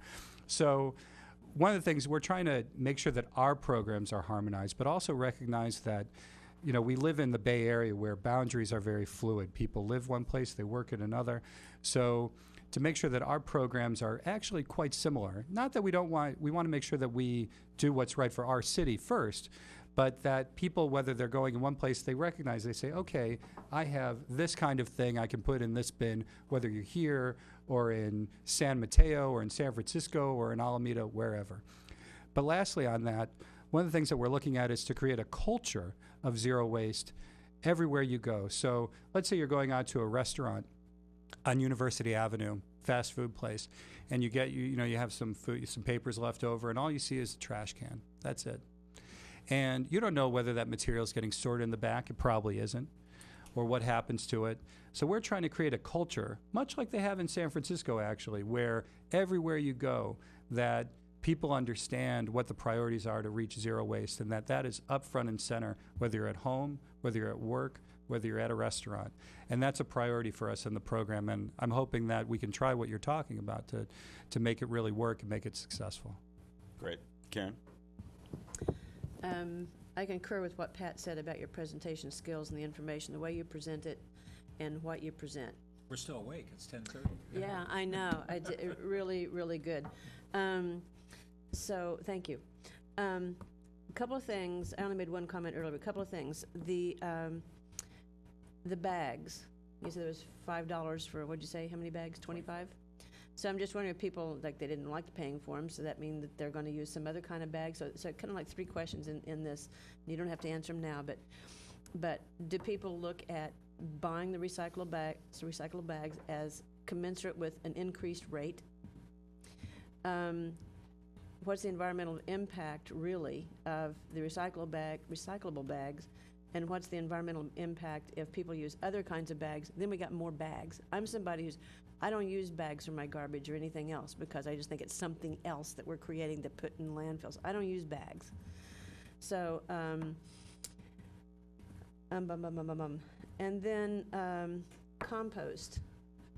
Back again to composting. You said something about a 2-year-old going home and saying, you don't put your apple core there. Well, children in Palo Alto are above average, but I'm really impressed if a 2-year-old says that. But Walter Hayes has a program with Gamble Garden, and, you know, it's a great way. You teach the kids, you teach the parents. So why not start a really good compost program at some of the schools? And I'd suggest maybe as a starter place, Walter Hayes, since they've got this gardening program already with Gamble Garden, teach the kids, you know, about composting.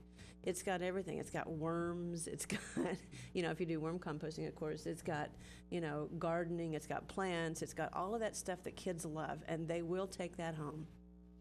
So can't say enough about that. Appreciate Pat's comments about supporting that, and get on it.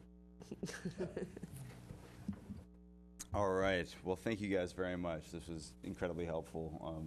I'll briefly reiterate how impressive I found both the staff report and the presentation. I'm actually wrapping up a pilot program at work, and I'm just going to steal these materials and just sub in my information kind of directly into it. So that's great, and I think a lot of good questions have been asked about this. And you know, I think it's encouraging to see that we're not just going along with what we, you know, initially thought was going to work, that we, you know, spent a lot of time and serious effort analyzing it and figuring out whether or not it was accomplishing the goals that we set out to do, and where it hasn't, you know, what we can do better. So I think it all makes a lot of sense. Thank you very much. Can I follow up, because there are actually two actions that I've... So this isn't an action item? I understand that. So, my question is, we don't have to take action on this, but we may want to give some direction or figure out what would be the right procedure for a couple of related things that were discussed. So one is this cost-benefit evaluation of home composting, and both the refuge pickup related costs and the wastewater treatment plant related costs. Do we need to give direction in order to initiate that analysis and return to us later this year? I don't believe you do. I mean, these are issues that we're looking at in terms of our organics facility plan, and Jamie Allen, our plant manager, is here tonight too, and we'll be, you know, talking and collaborating with him on potential impacts of the plant of food waste versus putting it into an anaerobic digester. Come back to us, to the council by December with a recommendation. Would it go through finance first or just go straight to council? No, we're planning to come straight to council at council's direction 2 weeks ago, okay, with proposals for particularly the Measure E site. So then I'm trying to figure out what would be the best way to get the feedback loop on, after you've looked at this home composting. Should that come back to the finance committee? Is it okay for us to request that to return?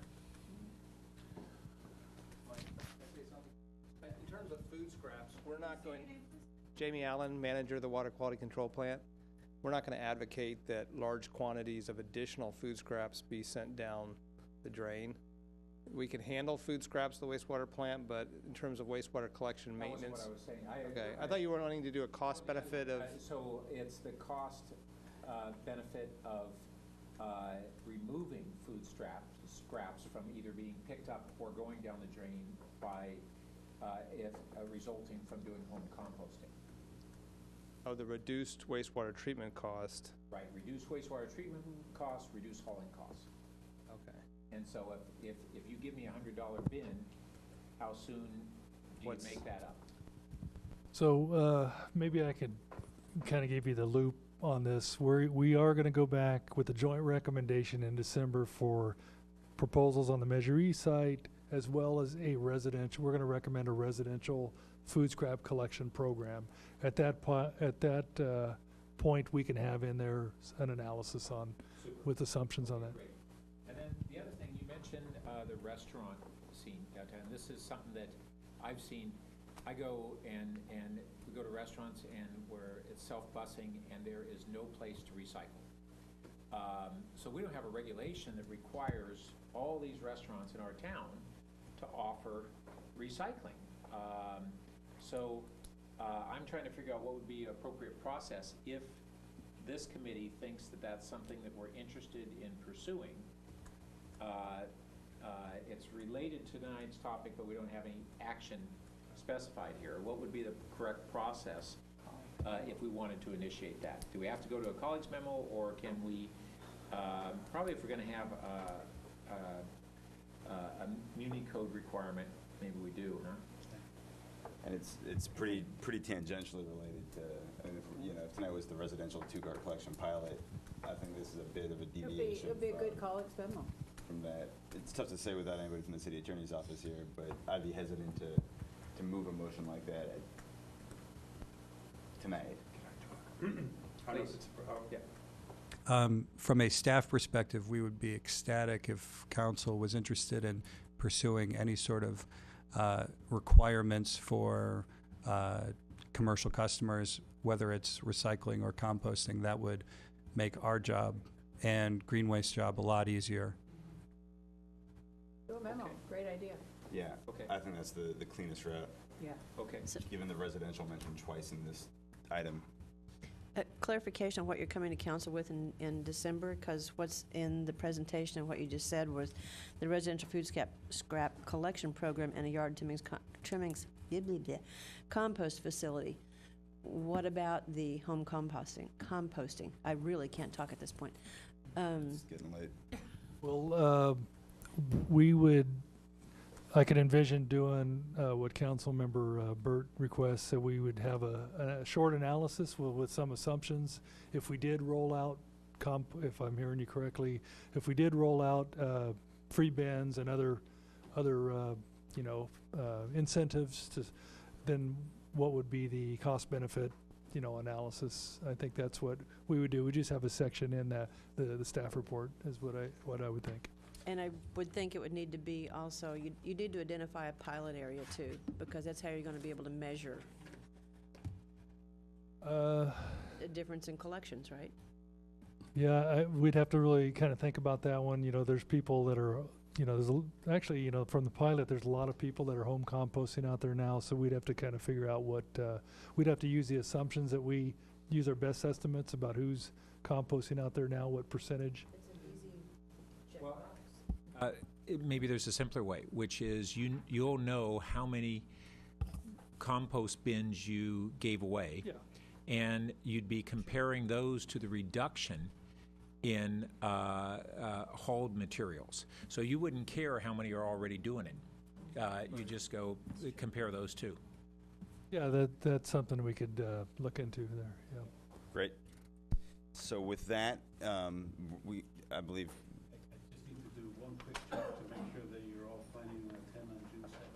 Well, I was just going to make sure we're done with this item. Okay. So thank you guys very much for the presentation and the work. So I am not going to be. Go ahead. Let's finish this real quick. So I'm not going to be at the next meeting. Is everyone else able to make the next meeting on June 17th so that we have enough people. Thank you guys for doing that. And I've asked Pat to be chair of the next meeting, and he's graciously accepted. So we've got all that settled. And great. That's it. Thank you guys. Thank you. See everyone tomorrow.